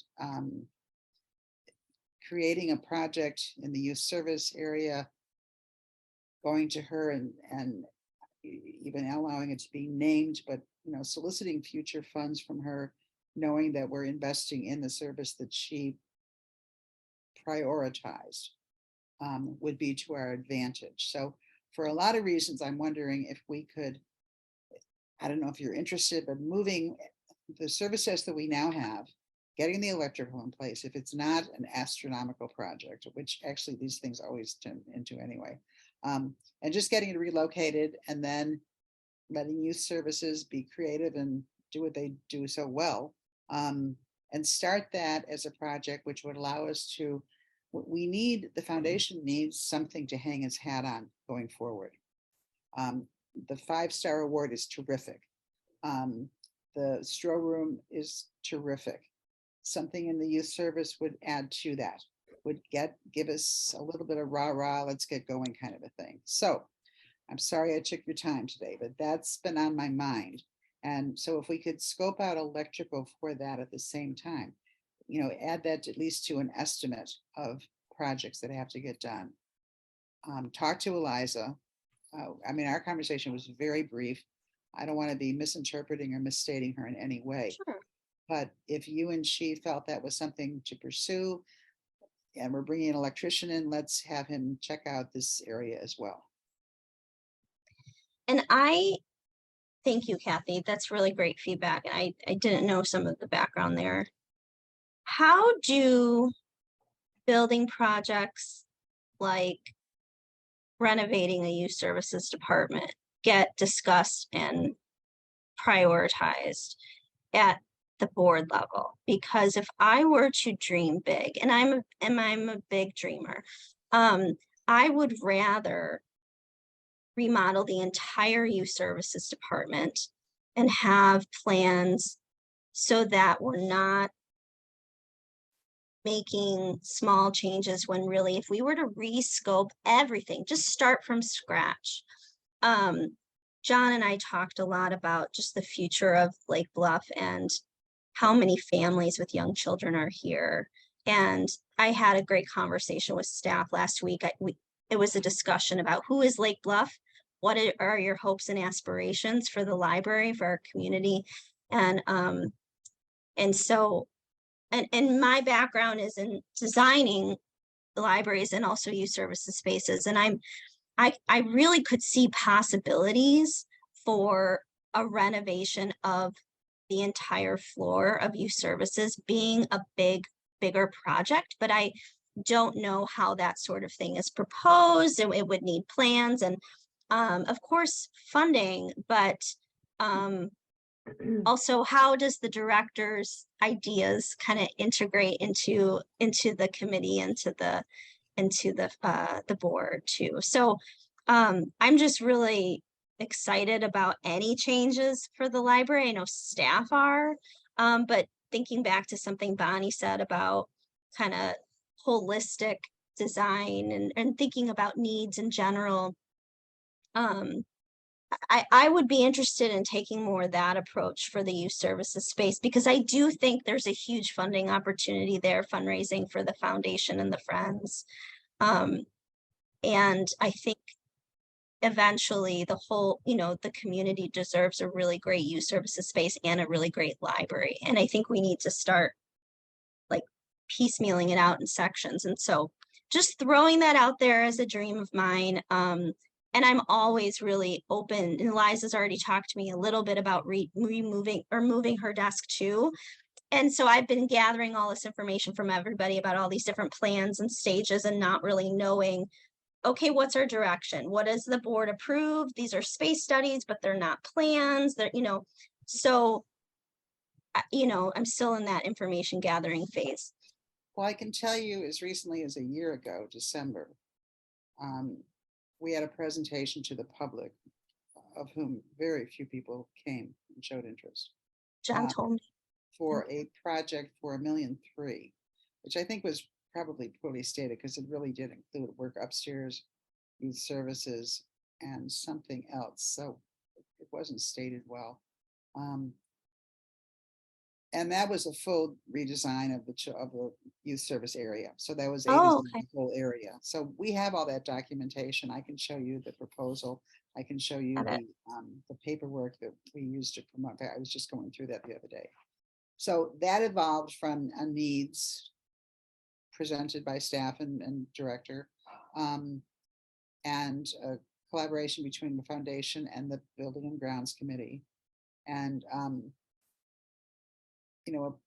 agreement of the board. I don't know that it's really board approval, because the board's always been, if you can do it, just go get, when it gets to spending, actually, the board gets involved, but the board has never been reluctant about pursuing betterment of the library. But I'll tell you, we've just gotten nowhere with public support. Do you think I don't want to take too much time, because I know the prioritization is an important topic and we've got other things, but I mean, I'm very interested in reopening that discussion. I'm very interested in reviewing the plans. I think the approach for presentation is very important, and there may be perspectives and experiences that I can lend to the process that would be beneficial to the library. But I don't know the past, so. Yeah, no, these are welcome. Okay. Suggestions on your part. So we'll, and as I said, I only want to take a little bit of time to give you the conversation I'd had with Eliza. So helpful.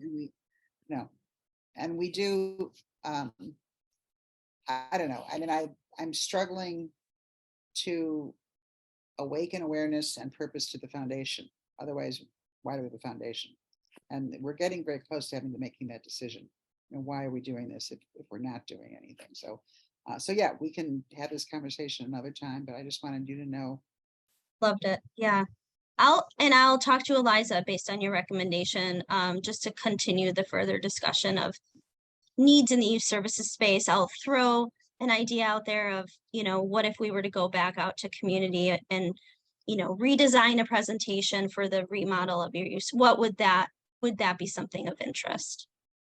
I can bring that back. Good. Just one quick footnote or clarifying remark. When that December fundraising event happened, I think my recollection is there was intention behind keeping the number of invitees very small in order to get feedback. My understanding is that there were maybe 10 people invited. It was because at least my conversation with Melissa was, hey, there are a few people who I think might be willing to come hear this pitch. And it was, no, we're just going to keep it to people who I think have made contributions to the library before, or, you know, were known. So it wasn't a broad, it was a pretty small invitee list. Yeah, but that invitee list was based on her overtures, which she claims she spoke to over 200 residents of the village and households. That's I've never more my seen- recollection of it too, that there were, it was not a small invitee list, and we were Right. in fact disappointed at Yeah, how many and people showed. I will also, you know, state a fact here. I've never seen any documentation of those 200 connections. The database that was supposed to be used for every contact. I'll follow up on that, Kathy. If Jill has access to that at all, I mean, we should Yes, have, as she was an employee of the library, we should have that information. I don't think you're going to get too far. that was December of hope. what year? Was that prior to It's December of 21. 21? So it Yeah, was I during, got the whole it was packet on after it, you can pandemic test. began. I'm sorry. It was after pandemic, right? I Oh, mean, yes. we Oh, were yes. already in the pandemic. It was kind of sort of our coming out party, but it sort of didn't work very well. I've seen these presentations made. I've been a part of making them. It's all about strategy and what you say and how you say it and what is presented. And all I can say is that that's pretty vague, but, and inviting the right people. Yeah, that is huge. That is huge. I'll ask Jill about this database because that would be And I really will say, key. a conversation I had with Bonnie not too long ago, you talked about some neighbors getting, the potential pool of donors that we've gone after a few times are definitely have been in the village a very long time. They're more seniors. And Bonnie and I were talking about, there's a middle group of, very successful villagers with means who are younger than the individuals we've been approaching over the last few years. And cultivating that group is, I think, a fresh start for everything. Knocking on the same doors every 2 years with a different plan is not getting us anywhere. Mm-hmm. Well, and maybe leveraging a new face can Sure. help, Exactly. Yeah. So, looking at the time, we have about 11 minutes left if we want to keep to 12 noon. Any other further discussion about the prioritization list? Then I will, what I'd like to just suggest is for my follow-up to provide pricing on all of these items, as well as who we're proposing what to, and also the amount of budget that is available in this fiscal year, so that we can try and get as much done as we possibly can. Folks, we didn't talk about the sprinklers. We did not. That hadn't come up yet. Yeah. And just to remind, Shaun did say something like, if we were to move forward with adding a sprinkler system, there could be additional costs Yeah. to the aesthetic of the ceiling, depending on. Yeah. So Was that included under life safety? I don't remember. that was fire protection. So yes, I believe so, would think because that it was would be- also a high cost. Because I still think looking into this I've heard this term thrown out so much through school boards and park districts, and it's a I don't want to say an easy, but it's a quick available way to pursue funding. You're not rigmaroling and asking for a big project. This has to be done, and entities have the right to acquire those funds. I don't know them. Something to talk about, maybe to Bettina. And I also know that there are rolling applications available for smaller building projects in libraries, as Bonnie was referencing earlier. if we identify the sprinkler system as something we want to prioritize right away, then once we identify, you know, the cost or any additional costs associated with installation, we could search for the right funding. Yeah. So is that on the list? Oh, but go ahead, Bonnie. Just because like there's a very short-term immediate recommendation around some of the semi-recessed sprinkler heads are missing. Now, I think I'm pretty sure there's some in the storeroom. I remember, I think there's some in the storeroom. They comment, I think that there's fire protection in the museum piece in the wood building. So maybe as a this year budget item, get those missing pendant heads put in. To me, that's as important as the electric box, you know, and kind of low hanging fruit from a safety perspective. And then, you know, the entire building having a sprinkler system. Are the sprinklers in the youth service area? My understanding as the report read is that there are no sprinklers in the entire library side of the building. But the half of the youth service is underneath the wood building. Underneath. Oh, thank you for correcting me. I need to double check. I would think if the museum has them, then they're down there. I mean, I've never looked to evaluate this, but I don't know why they would build a building and not put sprinklers throughout. Well, and Martha gave me a really interesting anecdote, which I won't explain the whole thing, but Goddard is someone that worked for the library. You're kind of smiling, Kathy, so maybe you know, but this was a close connection to the library and did a lot of the work. And there were some questions about how the work was scoped, if permits were pulled, you know, did we bring things up to code at that time when that work was done? You know, some of that like very friendly, relational stuff with this particular contact. And so there were questions Martha had, not knowing about how that process happened. Yeah, and I mean, I'm speaking out of turn here because I actually never met Goddard. I think he either worked for or was on the board, but I've heard Goddard stories. I've always kind of wondered, for instance, the lease agreement between the museum and the library is so oddly prepared and so disproportionately favored.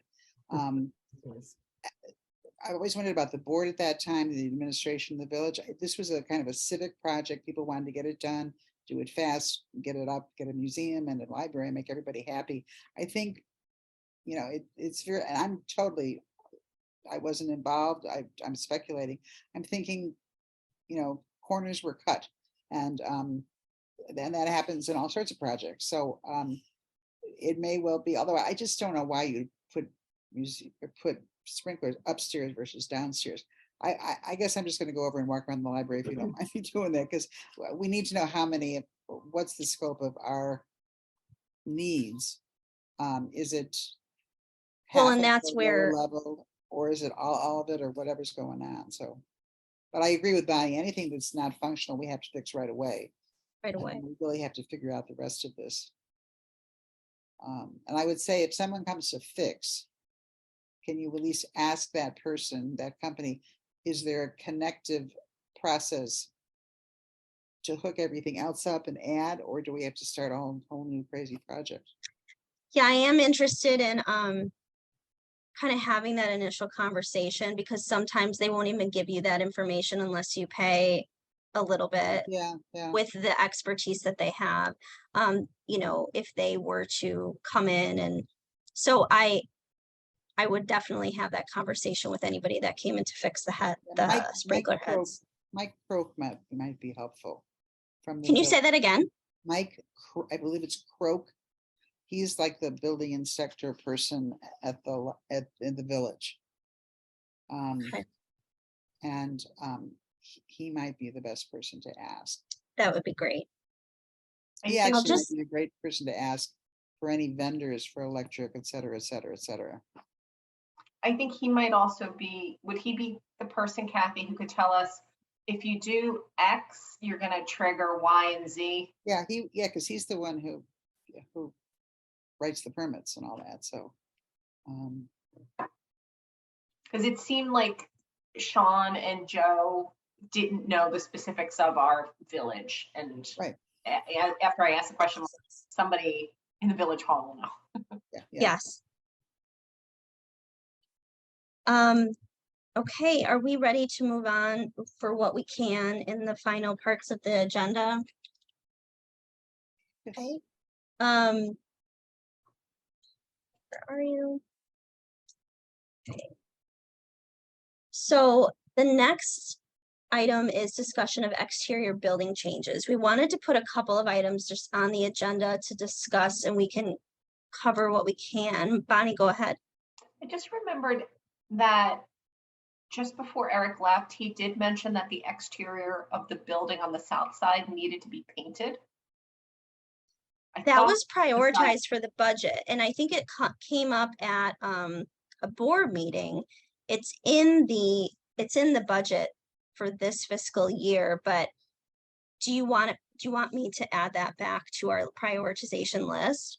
I mean, if that's painting, I don't know if we want to prioritize that over some of these other items.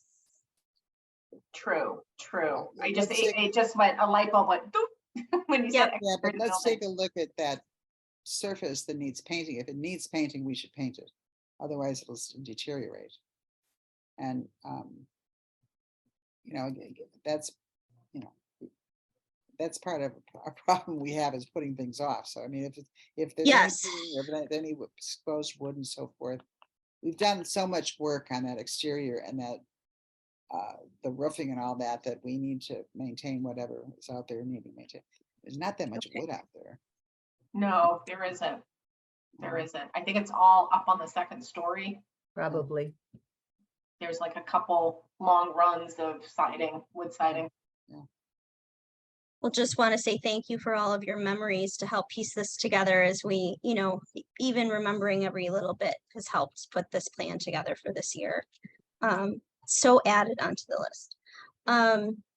Discussion topics for exterior building changes in addition to the painting, removing of the swimmer's mural, potential installation of the Star Library banner. And I've already spoken with, the banner is in design, and it hasn't been ordered yet, but wanting to discuss it here first.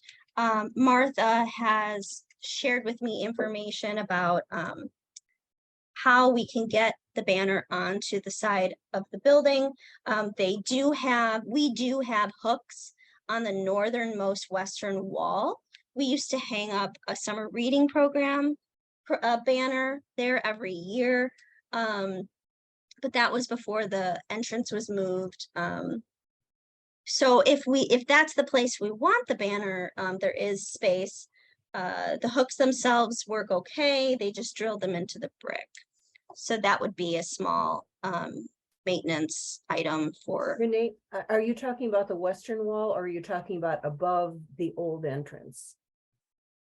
I am reading what I don't know off the top of my head what she referred to. So I guess it could be either. Which one did it sound more like as I read that? Could have been either, maybe. Sorry. It I sounded would to have me like asked the her if west she's not wall. here today. It sounded to me like the west wall. Yeah. But where do we want the banner? I mean, because it's all brick on that side of the wall with the swimmer's mural anyway, we could just have the banner there. So discussion of the banner installation, and then also process for submitting exterior building change requests from the museum to the library. Okay, I have already spoken to both Kathy O and to Pam Russell about the mural, and it was really Pam's project to get that set up. And she said that we should just let her know when we want it down. I told her that as far as I knew, there was no banner yet, and I was going to check the status of that. But as soon as we get it, we can probably give her a week's notice, and she wants to be there when it is removed, because I'm not sure. She seemed to think that there was something tricky about having hung it up, and she wanted to be careful about taking it down. The museum probably wants to keep that, although I have no idea where they're gonna put it. There's no place for it to be displayed anywhere but where it is. So that's their, that's the museum problem. It's just that they are happy to either, assist us in taking it down or taking it down themselves when we want it to come down. When do we want it to come down? Well, I would assume that whenever you have the banner ready to hang. Is that everyone's thought too? I would say as soon as possible. Yeah, I would think so too. Is there a way to use, however, that photo is secured to the building, to use that for the banner that's gonna take its place? I can't answer that until I see it come down. I'm not sure how they, Is there? Well, and it sounds like Pam, the museum did a lot of the coordination of the the actual installation of it themselves, as opposed to did. the library was involved. Is that right? as far as I know, yes. So then they would have the best knowledge. I have no idea how that. got on Yeah, there. I think other than granting permission to the museum to do it, that was as much as the library's involvement was. Janie, do you remember a discussion about granting permission? I have no recollection of this. I do. And I don't remember if it went through committee or what. I mean, I know, I don't think they just summarily hung that out there. I think they got permission probably from Eric. Yeah, But see, that shouldn't happen. yeah, you're right. I'm not referring to the museum project. I'm just saying nothing should be put on the exterior of a building without the building owner. I can find out.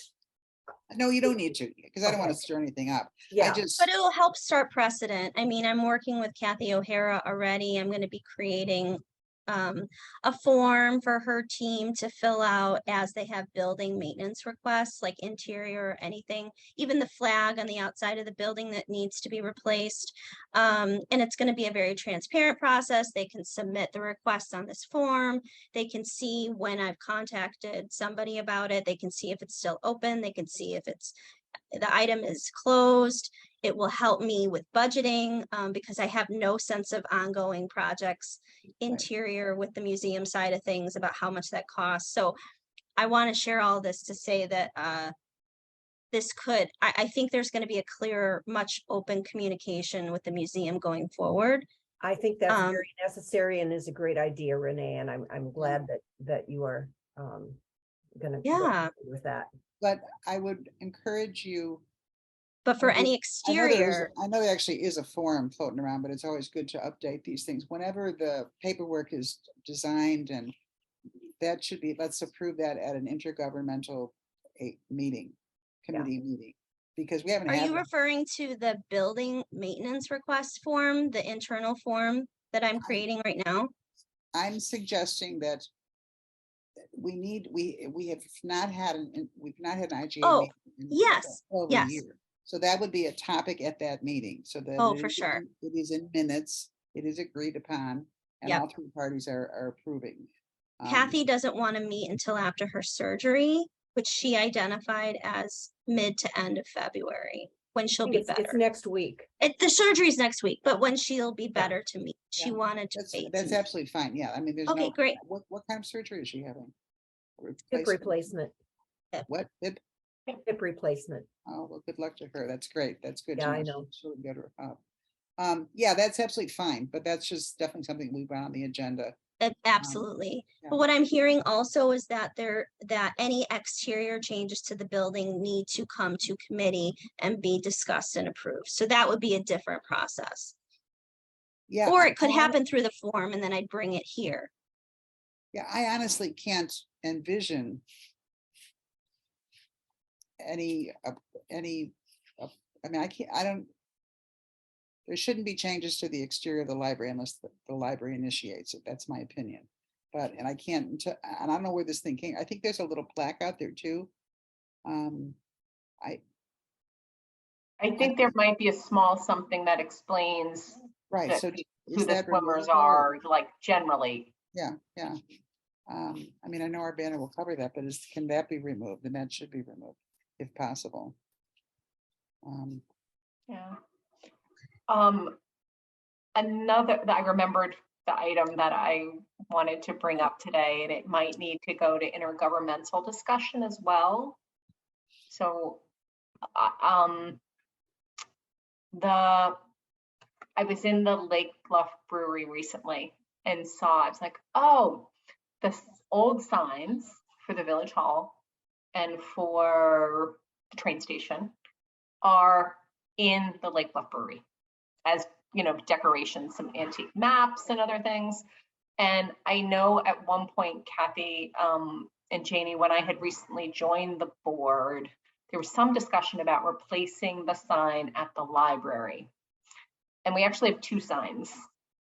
There was some interest, I think, from the village to harmonize all the signage at public safety, at Village Hall, et cetera.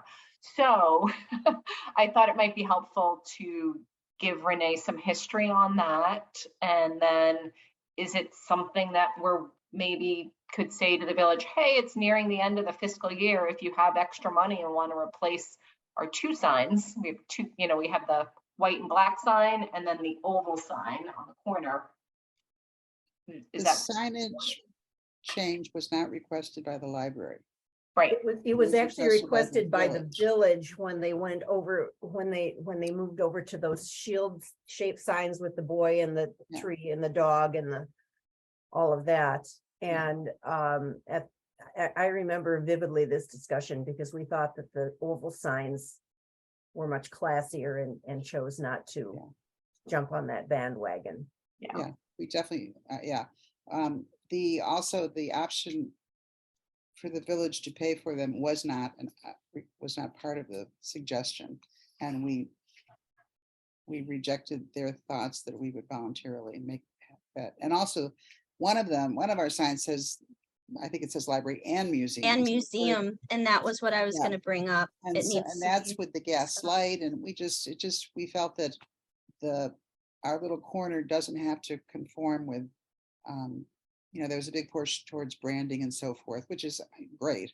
But we just didn't feel that we needed to conform that, and it has not been addressed since then. A no thank you definitely sufficed from the village. So I've not heard any urging from any parties at all to reopen that. And it hasn't come up in any of my initial conversations with Okay. Bettina or Kathy O'Hara or Lindy or anybody. Okay, and just thinking that it might come up again, whether it's an intergovernmental topic, or maybe it could come up again if the streetscape on block 3, I think that's what we're located on, the library, right?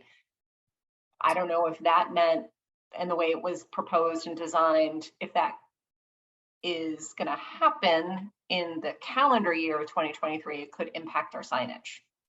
Or That- are you talking about putting up putting up the Adirondack chairs and all of that? Yeah, I think we rejected that too.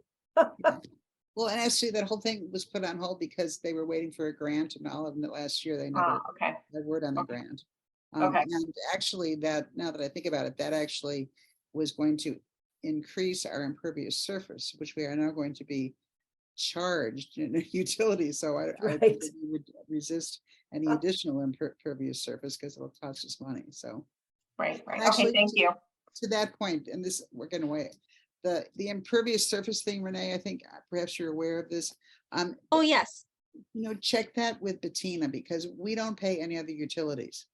I've already spoke with her. I Okay. mentioned this at the finance committee and the library would be charged. Okay. She asked, because I asked her, I said, I need a budget for this. I Yeah. have my budget meeting in a couple days. And so the amount she asked me to include was 2,000, though she thinks it's going to be less for our particular zone. The library has its own zone, or we're not sharing, or, Yeah, yeah. there's not a mixture or anything. So, but she did say, and Matt asked in that finance committee, is it optional? It is not. It's not. Yeah, well, then we definitely don't want to we don't want any more impervious surface. We don't want to. No. Uh, All right. Anything else with regards to that item on the agenda? I have a beautiful draft design of the banner, which I can send to you as soon as it's finalized. We're going to be in the process of getting a quote for that. The yard signs, we already have an initial quote for that, so more to come on that. The Friends group was extremely happy to hear about the yard sign campaign, very supportive. Lots of great initial ideas for them and promoting that information out to their followers too.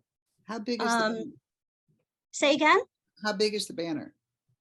We haven't even identified we haven't gone out for a quote yet. So I No, was you- wanting to you- know, Do you have a size in mind? well, I wanted to know about installation, if we had Okay. any particular, I wanted to have this meeting first to see. But also Martha identified the summer reading club banner, and I was going to ask her what those dimensions were in the past to see if we have something comparable, at least as a starting point for Yeah. planning. At least the hooks would already be there, and that would. Right. Yes, and signify- that was exactly what I was hoping to find out with her. The next item on the agenda is stroll room updates, 7 a.m. Friday, this Friday. I will be here with bells on to receive the furniture Friday, January 27th. Very happy to say that. I have the order form of all of the items. I'm meeting with Katie this week to discuss where they go. We are going to be prepping that room Thursday. To remove the furniture that is there temporarily and make space for the installation of the new furniture. And as soon as it's there, I mean, you all are welcome to come. I mean, I'm just hoping nothing arrives damaged. I mean, I've received furniture on many occasions that I've had to, my own even, but I've had to deny. I really hope that that is not the case. They arrived at the facilities, and so they're ready to ship all of them. And so delivery and installation will be Friday. Great. Renee, will the Okay. people delivering the furniture help you move the existing furniture back upstairs? Not that I know of. And so I was going to just have because that's not part of their scope. When they come and deliver and install, they won't, for liability purposes, they won't touch anything else that you have. I'm going to have the room ready to go, just having the furniture moved outside of the space, but we're going to come up with a temporary plan. But it sounds like we'll need to maybe hire somebody to move the furniture back upstairs. Is that what you're saying? Yes, I was also going to offer Oh, if you need a few people to help move some furniture, I know some community members who might be willing to help do that. Yeah, and we could also just move the stuff, move the existing furniture over to, since it's 7 o'clock in the morning, it's gonna be delivered, maybe after everything closes, the stuff could be put over by the elevator, because we don't want to be carrying that stuff up the stairs, and I don't think there's anything in there that won't fit in the elevator, is there? not that I know of. The items are gonna be moved out of there Thursday. So Okay. we're planning on moving the temporary furniture out of there on Thursday. If we can move them to the elevator and actually get them upstairs ourselves, we will try and do that. Yeah, So that nobody is inconvenienced or, hurt or injured or anything. exactly. Wouldn't want that. But it'll be ready to go for the receiving furniture on Friday morning. The other What thing, room? I hate to keep harping on the blinds, but Oh, no, I was planning on having, okay. I was hoping you would talk about it. okay, because it would be, if it's at all possible to get the guy to install the blinds before the furniture comes, that would obviously be an advantage. I don't know if that's. He has not, I'm really concerned about our work with Micah. I have reached out to him many times and I've not heard anything. I'm gonna call the park district next because I know he works there, even though that's not really what I'm supposed to do. I'm supposed to use his regular channels, but we have work that needs to be done, and if he can't provide handy services to the library or maintenance, then we need to move on and find someone else who can. So I'm really sorry, Janie. Okay, no, it's not, I was just thinking that if we move it in there, then it's gonna have to be moved to accommodate the ladders, and when you're drilling, there's a mess and all of that. So I was thinking if that could be taken care of, while the room's empty, that would make a lot of sense. And, my husband is still willing to do it. So, just putting that out there. So, Yeah. What's our liability insurance? I don't know. Like if he had to get up on ladders and do that, I mean, does the library have that as part of our precedent? Like people just jumping in to help? I really would want to make sure that he's okay.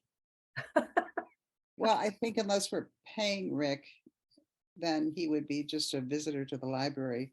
I mean, I've got a pretty strong insurance background. I don't see a problem with that at all. If he were being paid, then we would expect him to he'd be a business, he would have his own insurance. Right. But it's kind of a trip and fall coverage for, we invite people into the library for different purposes. I wouldn't be uncomfortable with it. It's not, we're not scaffolding or anything like that, but that's just Bonnie, what are your thoughts? Because if the committee decides, then we can just move forward. Janie was scheduling it. I wouldn't want to be the only one to want to hold off on this just to have someone else, but if others are comfortable with it. My expectation would be anyone who volunteered to do something in the library, whether it was like my husband ran over and moved a table, and I think that it would just be covered under regular trip and fall, like Kathy said. So I think we have some coverage should anything unexpected happen. I do know I'm pretty sure the floor in the storeroom's nice and level. Yeah. I think you're right. Yeah. And so I would feel comfortable having that happen. I think the points about getting it done while the room is empty and having it like ta-da once the furniture gets delivered would be awesome. Then, Janie, let's talk about scheduling, because if you need us to get the furniture out on Wednesday so that we can get the installation of the blinds on Thursday, that might be a better workflow. Do you want to give me a call maybe sometime this afternoon and we could talk more? Okay. As we're talking about furniture getting moved around, I would love to see some cozy chairs that exist today where the book bike is currently located. I know that probably means like disassembling the book bike and putting it somewhere else in the library. Can we put it in the mezzanine upstairs until spring? I was surprised during my interview to see it taking so much real estate in the public space. I asked right away, where do you store this? And I was told this is where it's stored. And there was an error in ordering it because they looked at the dimensions. It could fit through the door, and then when it arrived, it couldn't fit through the door, this whole thing. So I would love to work on that for the library. Yeah, I agree with Bonnie. The more seating on the first floor, the better. Absolutely. Yeah. Absolutely. That's what people want. Yeah. When we were in the library special topics committee looking to relocate those computers, Katie did mention the bike does come apart, and I think it has been stored up on that mezzanine previously. It may have to come apart to get in the elevator. Again, we've got a bike shop a few doors down. I'm sure we can get someone who's qualified to disassemble the bike and put it somewhere and then help us put it back together again when it comes time to use it in the spring or fall, or spring or summer. That's very What are you reasonable. thinking? Yeah, I think that sounds like a good idea. And I think actually, hasn't the bike been down on the lower level at some point? I'm thinking that it's tricky, but it has been put in the elevator intact. I would be interested in exploring the second floor first, just because of the age of the kids that come into the youth space. True, yeah. I'd rather it be in an adult space than that, but Right, I yes. agree with you. I agree with you. It's just, you know, I But think it it was has been down intact. there and so it would fit. Yeah. I think it does, Okay. with a little finagling. Well, Renee, grease. I'm looking at the calendar and guess what pops up on Thursday, January 26th at the end of the My day? party. Yeah, and that it would have to be in the morning. It would have to be in the morning. Yeah, It okay. would have to be in the morning, if that's what works for you. Oh, yeah, we should be able to do that. Right. I will talk to him and we'll be in touch. And as early as you want to come, we can, I can be here early before the library opens. We'll make it unavailable that day anyway during installation. All right. We'll Sounds talk good. more. Give me a call and we'll figure it out. Will do. Thank you. Are you gonna try to figure out if you can move the bike before we move the furniture? So you're not taking it upstairs and then back down again? Well, yes, because the Good furniture, thinking, it's Kathy. like a jigsaw puzzle Yeah, or, yeah. one needs to go there. This is you may not be comfortable with this, Renee, and I totally get that. I'd be happy to call Nate Blackmer over at the middle school, who's the principal, and ask as a student project, student council project, to see if a couple of 8th grade boys who would come over and help us move some furniture. Kids that age love to do things like that. But if you're not comfortable with the risk, I absolutely totally get that. We need to find more opportunities for engaging that age group, I'll say, and I'm not comfortable with that. Okay. But I really appreciate the idea. What I love about like everybody I've met here so far in Lake Bluff is that the creativity is up the wazoo. We'll get it done. Energy is always there. So that is so great. That is so great. So one more. I already. One more yes, way go to ahead, get it Kathy. done. I don't know where you are with your agenda. Back to the straw room. Yep. Since we're going to have furniture, we have to set a date for this reception. I don't even want to say anything until I see the furniture on Friday, Kathy. I'm just giving you my own real honest opinion, but I agree with you. We need to set a date. Well, I don't want to wait till another meeting to talk about this. So once you eyeball it, and I'll come over as well. And anybody that wants to come, if it's a go, we need to set a date. And I think Do you want to talk about Mark's feedback? About scheduling? Oh, so Mark has a family member who is currently in grieving the loss of another family member and has encouraged a scheduling of the event to be after the month of February, given that this person may not be available to attend and he really would like this person to attend. So are they locked into March, or are they flexible beyond March? You mean it said in the email March? Yeah, it would have to be, I mean, I don't think we have the ability to schedule it within the next couple of weeks. So, and he wants this person to be there. So March 1st is my understanding, interpretation of that email, March or later. So when we approve the furniture, let's ask Jillian to contact Mark and begin to work on a date. Sounds great. And I'm assuming it's going to be a weekend, but just throw it out. March, April, certainly no later than that, but whatever works for the family. We talked about even at the Friends meeting Saturday, excuse me, the Friends sponsoring the fireplace, and maybe Joanna from the chamber has a really large pair of scissors that we could borrow, if we were going to do a ribbon cutting. Obviously I don't know what the plan for the event would be. It would be with the foundation to plan, but or I don't know like how you want to do that. The library together with the foundation, with the Friends, how you want to do that. Well, I think that's the best combination. I mean, it's the room was built with foundation dollars donated by Cal, and then of course the Friends participated. So I think we would put our heads together and come up with the best plan. Sounds great. And Joanna would be a good resource. She might have little hard hats or something to put on. Do we have hard hats in the library? Can you say that again? Do we have hard hats in the library anywhere? I don't know, but I can certainly ask. If not, I bet we know people that do. Okay. Any other stroll room updates? And I just want to, acknowledge here on this meeting too, thank you, Janie and family, for the donation of the blinds for the For stroll sure. room. Thank you very much. Very excited to see that.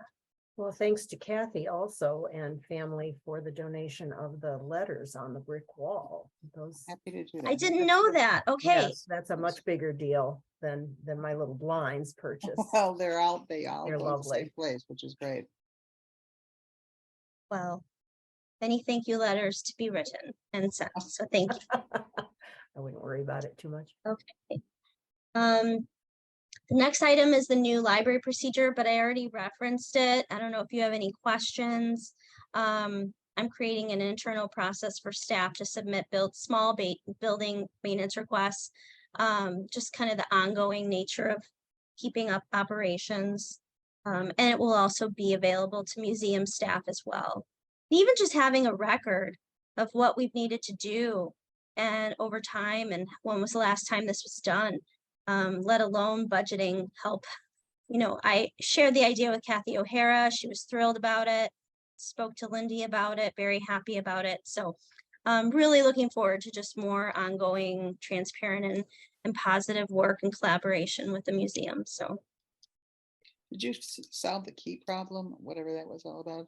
So we talked about it and we came up with a plan for Friday, which was a staff day. And it worked out really well. The museum could open before 12 if they have a docent or if there's staff availability. And so the question was, well, that door is really a shared door now that the museum has moved or the library's entrance has been moved. So, staff at the museum have a key to unlock the security lock, which is what they would do. And then we put it was like an A-frame sign holder in front of the elevator, and we had additional signage so that they could walk into the building, but then when they go to the library section, that door is locked, and then they're inhibited from being able to go to the elevator, which allows them to go up or down into the library space. So they could still enter the museum if they wanted to. And so that was a very manageable solution. Thank you. Yeah. Okay. Any other items for business? Okay. Do I have a motion to adjourn? I So so moved. moved. I heard Kathy and Janie move. Kathy, you want a second? I second. Okay. All in favor? Aye. Aye. All right. All opposed? Motion carries. Meeting is adjourned. Thank you very much, everybody. Thank you all so much. Great Thank discussion. you. Lots of good work going to happen here. Thank you so much. Yay. Okay, we'll be in touch. Bye, everybody. Bye, See you everybody. Thursday. Bye-bye. Yes, Bye. absolutely. See you tomorrow, Kathy.